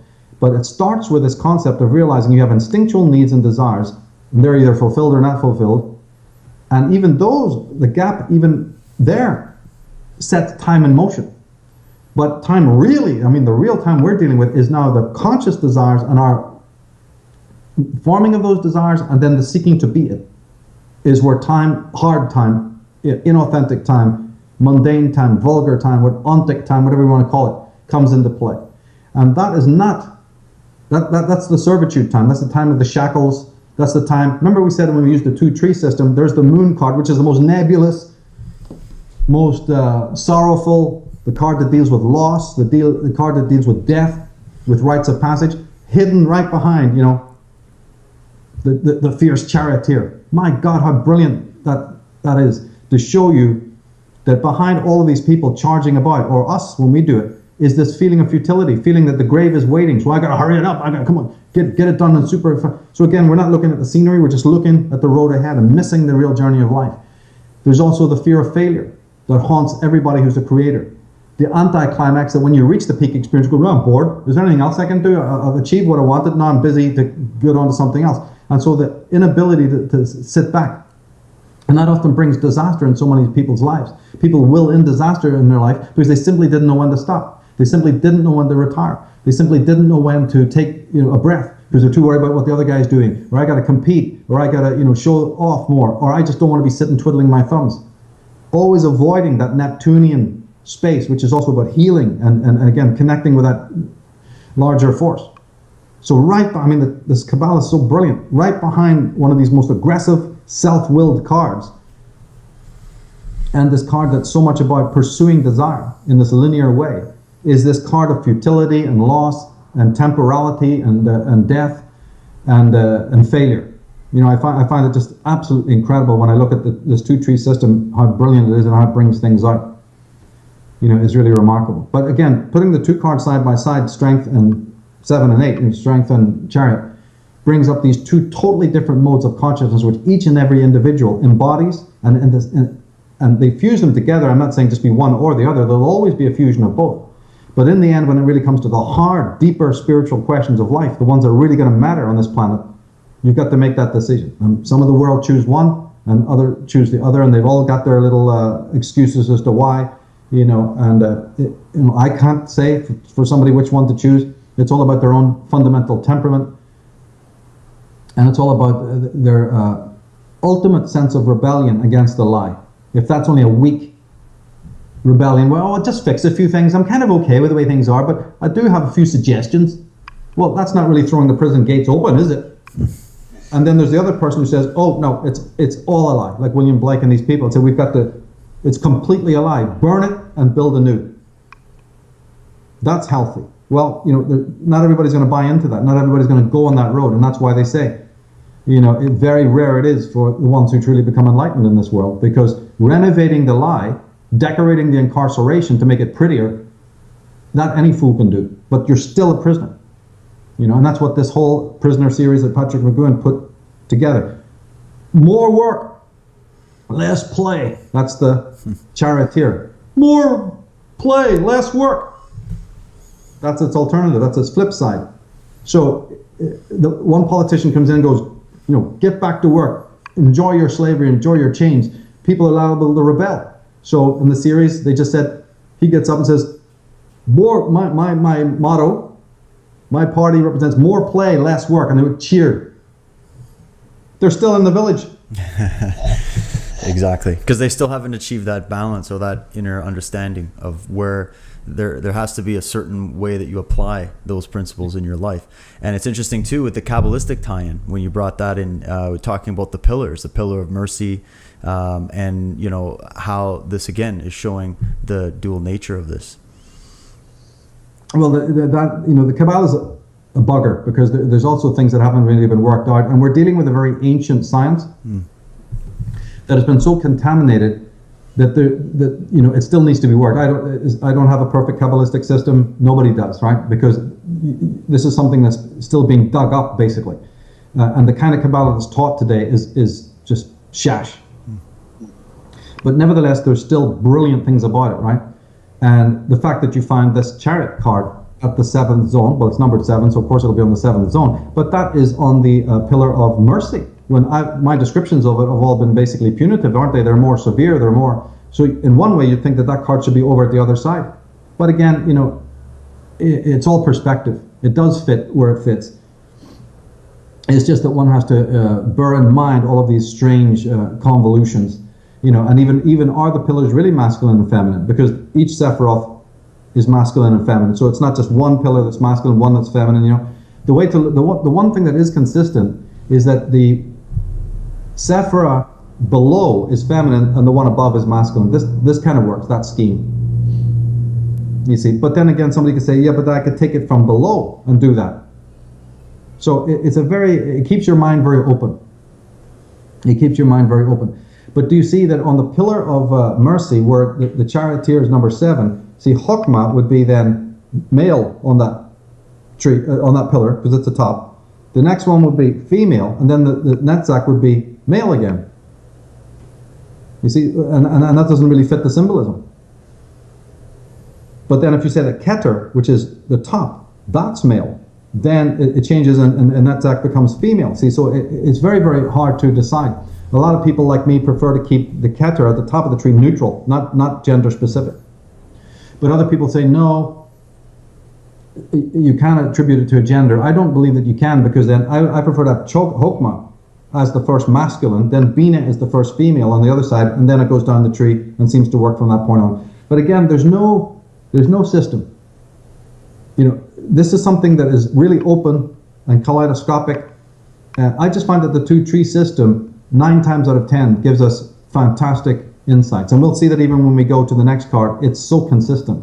It's so consistent. And anyone who's been following the series should see that this 2-tree system works wonders. It's really consistent. It really does give us good correspondence, solid correspondence. But that doesn't mean that you stick to what I'm doing. Mess with it, change it. Put the Fool at the first card, turn it upside down, inside out. Define your own correspondences. This is the beauty of this thing, Think of the cards in both their negative and positive, and then reverse the card and think, oh, well, like he just said there, if this is a card of conformity when it's right way up, it must be anti-conformity when it falls upside down. So if I'm doing a reading and I see the Charioteer upside down, that's got some really good things. But I've been told by a lot of books that upside down cards are negative. Hey, that's not true. See, so now you've evolved. You've actually made some evolution. In my system, the upside down cards can be very positive. The super conformity of the Charioteer, the over emotionality, the super aggression and almost violence of the Emperor, unnecessary. Look at the next card, Strength. One of the darker sides of that is just superficiality and sensualness and not thinking deeply, just going with the flow and only doing things if they're sensually interesting as opposed to intellectual. So if that card falls upside down, that can tell you, hey, maybe it's a time for you to put those, fluffy, superficial needs aside and get more serious about life. You're far too playful. You're far too infantile. You see? So this is how the mind works. And people in my mystery school, the more advanced readers, they start working with this. So as soon as a card falls, they can see both its positive and negatives. And then even if it's reversed, there's positive and negatives of that. And then it's their intuition that plugs in to know which it is for their client and which it isn't. But after a while, and I put all these meanings there in the Path of the Fool book. So it becomes quite straightforward after you've practiced a bit. Like I say, the positive aspects of the Charioteer is taking the reins, moving into different social and emotional states that are just unfamiliar to you. And if that's upside down, there can be a negative aspect there saying you're too reticent, depending on the question of the person. Say, you should open yourself up to these new emotional states. Like me with a friend I was hanging out with, I could have chosen to just absolutely be dogmatic and say, can you turn that shit off? Here's some fucking Slayer, put it on, right? And then he would have been, oh, right? And I could have been dogmatic about that instead of saying, look, this is all new. I'm the guest in the country. I don't know dick. This guy's kind of off the wall, a little bit different. What's he listening to all this shit for, right? But it's like, no, wait a minute, let's blend. Let's blend for a moment. Let's go with the flow here. And you know something? A whole new world opened up. There's nothing wrong with it. It was all good. He wasn't an evil person. He wasn't doing this to bug me. So it was up to me to say, I'm in this guy's environment. Let me learn from this. And every time I've done that in life, I have learned huge amounts of stuff. Huge amounts of stuff. So I actually put it down as being some of the most important stuff. Now there's sometimes when it's going completely wrong. But on the whole, 9 times out of 10, when I've done that, it's actually been a very positive learning experience, especially for somebody as sort of rigid as I am in many of the things that I'm into. So it's been very important to be flexible like that. I've really learned those lessons. And that's what this card really represents, is either the tremendous amount of security. We've already got it. People have laid it down for me. Don't shake the boat. Remember I said about the paranoid type of mentality? Right, yeah. If tragedy can happen in the past, it can happen again, probably will. So for God's sake, and you'll meet people like this. That's what, what do they call that, OCD? Personality type or whatever, and many other people who simply believe that tragedy has struck once in their life. So where they're going to live and what they're going to do and how they're going to peep through the letterbox every time something happens. This whole fearful, paranoid type of mentality, and you get it even at work where people are control freaks, and all of that.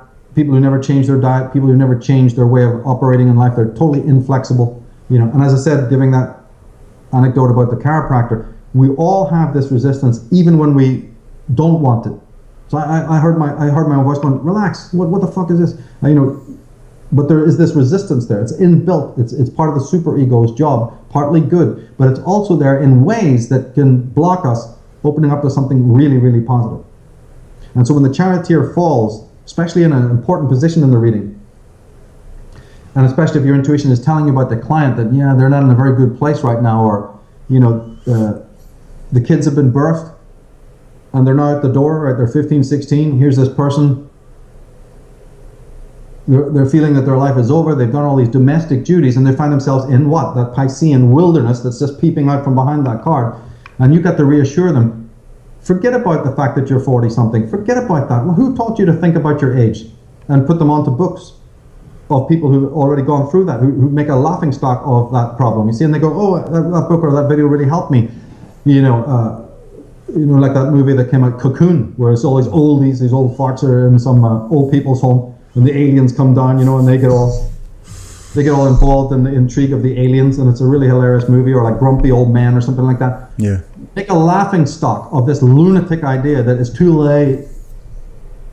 Right? That's a wrong relationship with time. That's the charioteer. He's got this big clock in front of him. Don't you get it? You throw that out, like the strength card. Become as young as you are. Go out to nature again. Take up something that makes you feel young. All of these kinds of peccadillos that people have are still operating there. And we see this time and time again in our own life. The fences that keep others out are also the fences that keep you in. Now, as I said, it doesn't mean that you become sort of like Dionysian, rolling around in the mud, let things go. That's ludicrous. Woodstock or some hippie-ite mentality. This is a lot of people are selling you that, often in a very backdoor way. But that's not true too. You still want to keep you don't need to topple reason. You just need to reorient it. You just reorientate the lighthouse. You don't destroy it. Because that's another big mistake. And so that canopy that's kind of over his head, that little box of boundary, that's the protection, that's the security, that's the traditionalism. And most people, as you can see, even though they claim to be modern and they claim to be progressive, in thinking and in behavior, they are absolutely moribund. They're just going along with what society has created, and they don't want to shake it. If anything, they want to get in there and patch it up and fix it. And we have an overwhelming amount of people like that today who are suppressing, the voice of the new. And I've seen that in my own life many times happening, and I've had to counterbalance it and not get into the fear of thinking, if I get into this, I've lost that. Right? A bridge is between two hemispheres of land. It doesn't mean that you cross, and then that's gone forever. You have both worlds to benefit from. So that's a key thing in this fear mechanism. And it also becomes very, very important because we are breeding the children who are going to be like that in our own lives. That's what right. happens if mom and dad does not agree with what this child wants to do or who he is? That's going to come up in people's lives, and they're going to say, I didn't want him to be a virtuoso, piano player, or I didn't want him to be in this weird electronic music. That's not going to make any money. This is what people thought in the 50s from those amazing inventors who made the synthesizer and who made the sequencer. Their parents were like, what? It sounds like a bunch of squeaking machines. You're going to tell me this is the future of music? They couldn't understand it back then. But go listen to Jean-Michel Jarre now. Yep. He has 500,000 people at his concert. He's done Houston. The whole skyline of the city was his backdrop. Right? 20 years before, they'd have laughed at you if you'd have been doing doot doot doot doot on your keyboard. That's true.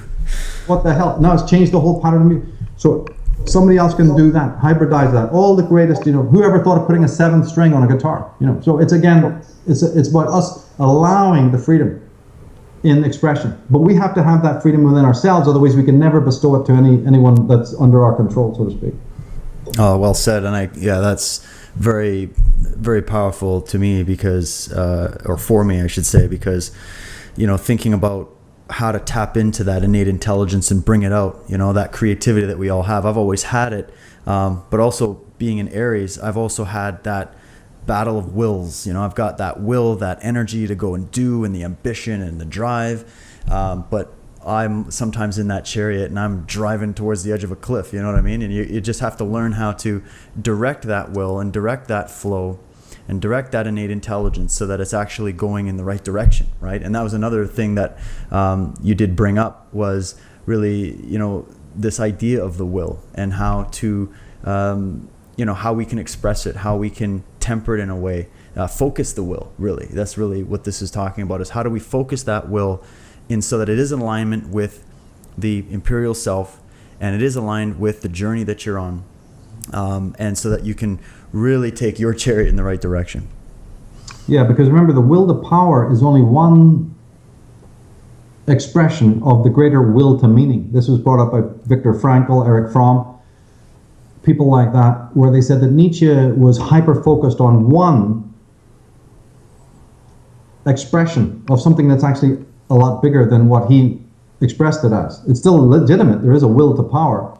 And Nietzsche talked about the pros and cons, the positives and negatives of the will to power. Usually it's about just beating up against other people's will to power. That's what life's all about. And then they said, until we learn how to work in groups and pool our resources and have the same focus, and then the will to power kind of is calmed and you can get things done. And then he also knew about the man who just says, no, I can't work with anybody else, so I go on my own, and that's still the will to power acting. But when you really, really break it down in a more intelligent way, you discover that the will to power is just one facet of what's known as the will to meaning. And that is that each individual, it's basically what we've been saying already, that each person's will is the will to find the meaning of their own existence, or not, as the case may be. And if you have not done it in your own life and actually consciously shut off, because this is conscious, people say otherwise, but no, this is all conscious that you do this. If you've shut off that will to meaning in your own life, you're going to be deeply threatened by anyone else in your family or friend who hasn't shut it off, and when they want to seek for that will to meaning, you're going to be one of the biggest hindrances. Yeah. If, on the other hand, you've turned it on and your life is all about seeking for that meaning and also seeking about it in the right way, then anyone else who comes into your family is only going to help you in that process. In fact, they may be key to you succeeding. So, it takes on a wholly different relationship at that point, because in the polite, you may have birthed a child whose job is actually to help you, teach you in a way. So our fixation, the charioteer is the one who says, I'm the teacher, that's the dynamic. The lost card is saying, no, we're both teachers, that's the dynamic. Like it was with me and my friend with the music, right? So this is the more open way. It's just, again, a change in perspective. Now, the seeking for meaning, though, as we said, isn't easy because there's 101 obstacles, not only from within, that's the black sphinx, but from without, that's the world. So even a genuine person who wants to seek for that meaning is going to have nothing but obstacles from the moment of school onwards. When you're asking about questions of religion, shut up, don't ask about that. You believe as we've told you to believe, don't ask these pesky questions. And they risk you becoming actually, leaving it. They risk, because of their tyranny, they actually risk people saying, well, then I'm done with you. But they'll rather risk that because they're not going to give up their power. So the will to meaning is about the reason why you're here on this planet. So in my work, that's what I'm dealing with, is people to have this palette of colors to see how they can mix it for themselves so that they can get a grasp on, providing them with the right mirrors so that they can look into the true self, the imperial self, and say, what am I really here for? In other words, if they're doing their vocation. Most people are caught in recreation for the whole of their lives. Other people move up to an occupational, recreational sort of mold. Even when they move on, they often move sidewards, and it's into criminal behavior. It's into, destructive behavior, self-destructive and destructive. That's not going to work. So the vocational aspect is where, you give readings for. That's what people who come to you are really looking for. Some are just coming to have corrective surgery, so to speak, about, my job situation, my love life situation, and that's fine. But a very good group of people who come are looking for a vocation, and they can't find it. And there's good reasons why they can't find what that vocational shift is, because they've used these possibilities and these ones are cut off, and now they're older and they don't have time to investigate all of that. So they want, to get some guidance. And so through astrology and tarot, that's what that really comes in and say, well, yeah, we can save you time. Here's what your numbers are saying. Here's what your chart is saying. Here's what your inner chronology is saying. Because all these charts are just outward manifestations of the inner oracle, the inner voice, amplifying it for the client, But in that will to meaning is a whole different relationship. It's like working with Blake's imagination as opposed to these more ascetic paths, which are much more strict and condemnatory. The man in chains, the man who's suppressing his sexual desires, God doesn't approve, I need to be celibate, I need to, all of that shit that they've embodied. Or even more subtly, the image of God that they have in their mind, that's 10,000 years old. That's one tall head after another over in the East. Yeah. Percolating that. And then over in the West, they got the same shit going. They've been trampling it like grapes. And then you knock it back. Oh, I believe in that. Or some other thing you've read in a book, or some other nonsense that's been conjured. And you have those images of God, those images of reality are not actually organic to you. And if they're not, then it's the tree of inauthenticity. then it's that inverted tree of authenticity, and you've just bought a more up-to-date version. Scientology, this or that or the other, all made and manufactured by some other guy. That was right for him. That was okay for Ron Hubbard. Right? That's no problem. That guru over in the East, he had that Maharishi dude. That was his vision of what it's all about. He wants to say there's 7 stages. He wants to say there's 10, there's 2, there's 1, there's 13. For him, that's the fact of the matter.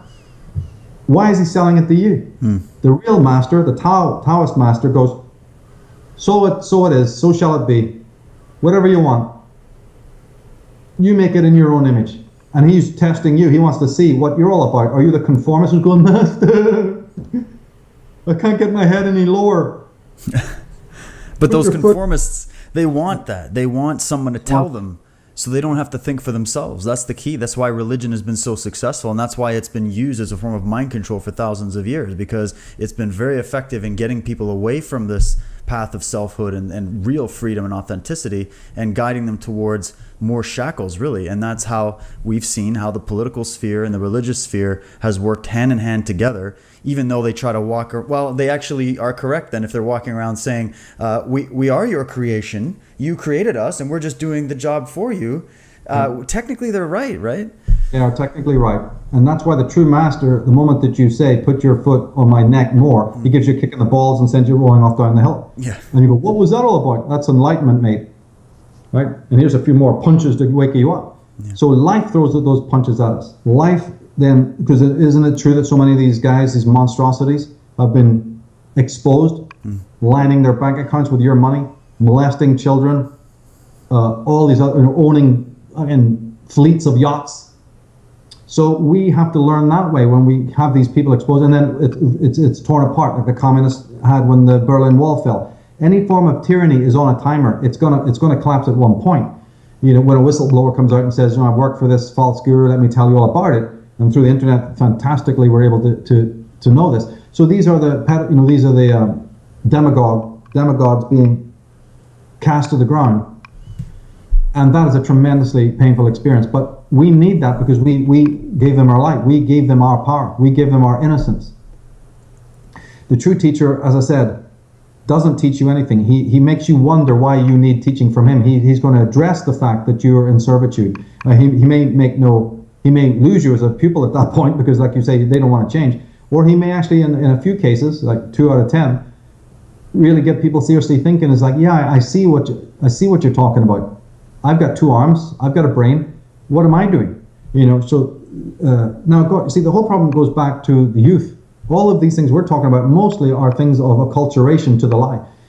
Steiner, Krishnamurti, others, Reggio. There's a Reggio system for teaching kids in school, and there's other ones. The whole principle there is to get the child to be so autonomous before their age of 5 that none of this has to be explained with a pneumatic drill. You don't have to draw pictures because the child has already got it. It's instantaneous, it's spontaneous. For instance, one of the things that they do in the Steiner schools is they make sure that the children spend most of the time out of doors, in the playground, walking in the forest, or what they have the lots, where they grow shit. And they make sure that they're there with the shovels. And what they're doing, and they even have, later on, they have these climbing frames that they make the kids really actively climb on, and very thin beams, like you have to walk on. And all these tests and trials for what? The agility of the body. Because they know that you're not, teaching this is useless. You've got to have the child know its feet, know its balance, know its poise, fall, hurt, and get up again, know how to deal with that pain. Equilibrium. Movement is part of consciousness, because the standard people know correctly that consciousness is not just of the brain, it's of the whole body. In fact, very much so. And therefore, you can't just put a child in this charioteer box of a chair and a wooden table and a fixed position in the school. Just think how incredible that is. It's so charioteer-like. They want to move you, get out there and tumble and do your exercises. Because they say that when the child knows the limitations of its own body, it's massively transformed intellectually and spiritually because of this. By engaging the body and knowing its pitfalls and its weaknesses and its strengths, this is essential. And this is what's been left out in our armored culture, where the body, because of Christian theology, is considered something negative, something vile, something evil. Remember that quote from Alvin Boyd Kuhn? Yeah. And there's dozens and dozens of quotes from that man that point this out. This practique of self-mortification. this cult of asceticism. Well, we don't just have it in the churches. We don't just have it with a bunch of yogis on the banks of the Ganges. We are doing the same thing in a different way here with our body armoring, and the interjection of that authoritarian mindset. So my focus has always been, there is an authority out there, there is governmentality out there, there is secret societies out there, and they're all pathological. But what good is it uninstalling them if the authoritarianism that they represent and the hierarchicalness that they represent and the rigidity that they represent, you've interjected or embodied? Your cells, the meridians of your body. I mean, you know everything what I'm talking about because you have to deal with this on a daily basis when you're teaching the stiff necks that come in. They want to be Aikido masters now. Right. Okay. Is that the installed version? The one-click version? Yeah. Or is it the life fucking study version? Yeah. Where you're moving to mastery. Oh, right. So then the tools of the trade, right, the sword, all the things that you use are metaphors for that mastery. They are metaphors, and what you're bringing up with the way the Steiner schools and these other schools are teaching children, it is based on a martial art principle. It's based on the fact that interacting with the physical body and the physical world around you and learning balance and learning timing and learning flexibility and proper application of strength, refining techniques, these aren't really about the techniques. They're not really about the balance. They're not really about that. They're about learning these lessons in life. And really, that's my job. That's my job, is to try to tell these kids, you see how you fell today? You see how that guy took you down and there was no resistance from you whatsoever? That's a lesson that you're going to have to carry through life, that you're going to have to develop that ability to see that coming in and how to rebalance yourself and reposition yourself when that storm hits. And so it's a metaphor for a training ground for life. And I think, and I see it when I go into schools and I'll do a workshop and I got these teachers just coming up to me and they're like, look, these kids are out of control. We can't control the kids. This is the number one thing they tell me. They can't get these kids lined up. They don't sit still. They all have attention deficit disorder. They're lacking in their health, and I can't get them to listen to me. So you have my permission to do whatever you got to do to smack these kids into shape. And all I got to do is sit there and talk to these kids for 5 minutes, and all of a sudden they're listening to me and they're doing all the drills as if they already knew how to do it. And I tell these teachers, I'm like, look, it's because of what you're trying to do. It's because it's an oversaturation of trying to force them into something. Yeah. If you don't allow that creativity to come out and you don't show them how to do it and let them move their bodies around, like you said, like, man, this is all these kids want to do. And when you do that, then the intelligence flows. Then they start getting concepts. You see, it's magical. And they get better sleep. Oh, yeah. Because the energy is burned off, and in sleep, what happens? You're touching into the deeper levels that we talked about. If you're hyper flooded and all extrovert and sugar caffeinated up, and you're not allowed to move your body, then you don't get good sleep. You're shallow sleep, and therefore you're becoming basically a shallow person at that point. And if you look around, the things that we're doing these are the holistic ways to get things back to normal. Because if you look at our society, I mean, you cannot take a pad and count the amount of products, and they're also advertising that goes with it, that is just about losing selfhood, inebriating oneself, cosmetizing oneself so that you're not a self. Our society is saturated with it, and so you have to counterbalance that by showing some authentic models to get people to be able to go cold turkey on some of the, and that can be done at 50 years of age or even younger. As I said, I have people always complimenting me on that. You provided something I didn't know how to get away with. I was addicted to this religion, or I joined one of these boogaloo cults until I found out what had been going on behind the surface, And so it is very, very difficult. So we have to work with these, these traditions. But as I said before, in all of our minds, there's a natural attraction to these metaphors, to these tools of the trade, because everyone really does want to express selfhood. Everyone wants to genuinely express this seek for meaning. It's just that they've been so beaten down when they've tried to do it by the world that they've lost hope, they've lost faith, and they become disenchanted. So we have to provide that spark to say, yeah, we've done the 30 years of work that you couldn't possibly do. And we've made a place where you can come and check out a lot of this stuff and then run with it. So that's the best that we can do. And through the series, it already has been there, but through the path of Fool, we're going to see it even more, that there are these two dimensions. Man is the only being that has this introspective quality. So there's nothing wrong with introspection.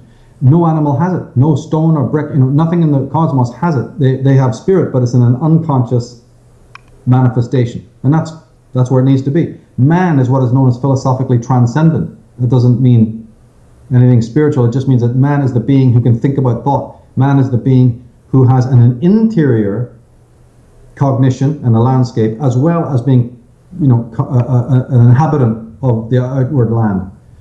And that already tells you volumes. I mean, Schopenhauer built his entire philosophy out of this, and many others have as well. And it's axiomatic. It's actually the fundamental, that the human being has this unique experience of being an internal person with internal apprehension and internal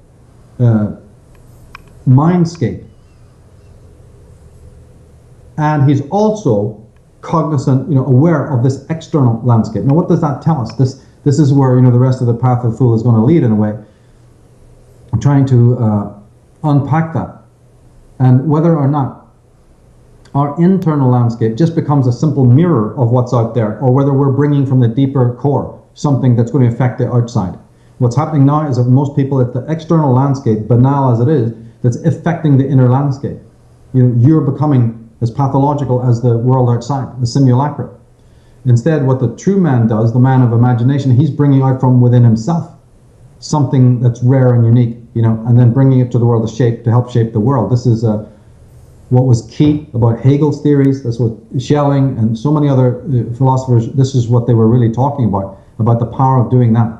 And in the schools today, it's just conformity all the way, where they're trying to just implant, into the soul and mind and heart of children what has already been created. But if what has been created is falling down, rotten, right, to the core, then that child is going to be in a state of total reaction and rebellion against it, or he's going to become sick to death swallowing it, which is what's happening. The children are becoming ill on a very deep cellular spiritual level. But that doesn't mean that it can't be changed. And it's up to the parent then to, as I said, diagnose that there's a pathology at loose here, and then do something about it. Get the kid back to earth, get it back to nature, back to animals, and then back to the body. Immediately, these are the solutions. And that's a great place to kind of finish this up, Michael. We've covered so many different aspects about this card, and I actually want to rewatch this again because I found I was pulling something new every time I was looking at it. I encourage people that are checking out this series, if you haven't seen the whole series, go back to the first one. It's on Michael's YouTube channel, Unslaved, and you can get more information about it at his website, michaeltessarian.com. A ton of reference works that are there for you. And Michael, I'm also very much looking forward to our interview this week as well, following up on the female Illuminati, which for those that may not be aware, we recently just completed, and I have to say it's one of the most fascinating, mind-expanding pieces of work I've ever really had the honor of being involved with, and I definitely encourage you go and check it out. You can get it at our website, modernknowledge.ca, and it's also on Michael's website as well. So definitely looking forward to what's coming down the pipeline, Michael, as well as the next cards that are coming up. Definitely stay tuned for that. And again, check out the links below the YouTube pages to follow up on some of the stuff, so that you realize, that again, like I said, with the female Illuminati, I'm going to these reference works, and there's a very, the world today is dumbing us down. And the way out of it is not complicated or difficult. So I can put something together in an hour and a half, but there's a lot of other references for people to, and we've spent a lot of time putting those great teachers there and these other links there so people can check it out. And that'll take you in your own directions, But I've loved the series so far, and thank everybody for their feedback on it. And stay tuned, because there's a lot more to come. Absolutely. Well, thanks a lot for your time today, Michael, and look forward to connecting with you again. Okay, David. Thanks, mate. Talk soon.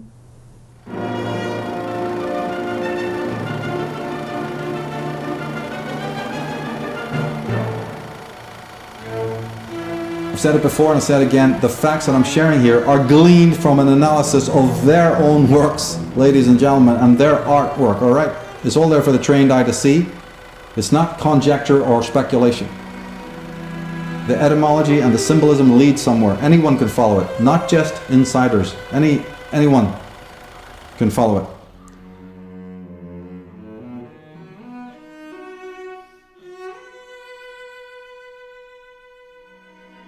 spiritually dead is what's happened. You're spiritually lost. Take a look around. Which is, by the way, how they want you. Your umbilical cord is cut now. You're in Mysteria, La La Land. You're in supernatural realms and disembodied realities. You're no longer here. You're no longer phenomenally present. You have no relationship with the stuff around you. That's how they want you. No, you're in the malignant hierarchies and bloody beehives designed to filter out the good, the moral, be they men or women. Here's the symbol of the Eastern Star, the Order of the Eastern Star, which is a female Masonic group. We know now that that's the pentagram. The star is the symbol of Venus. Look in the middle, the letters F-A-T-A-L, fatal. Of all the words you could find, fatal. Are we meant? What is this?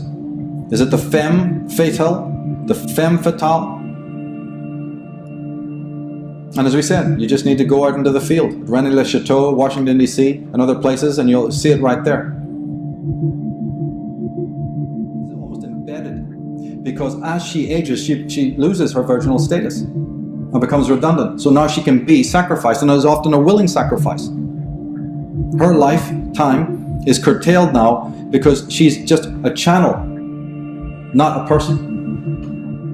And she has to be replaced with a new version of one that's coming up, who's going to be a better channel, isn't it? That's the point. And we'll be dipping back into this concept again later in the program when we look at the technical advances of today's technological world.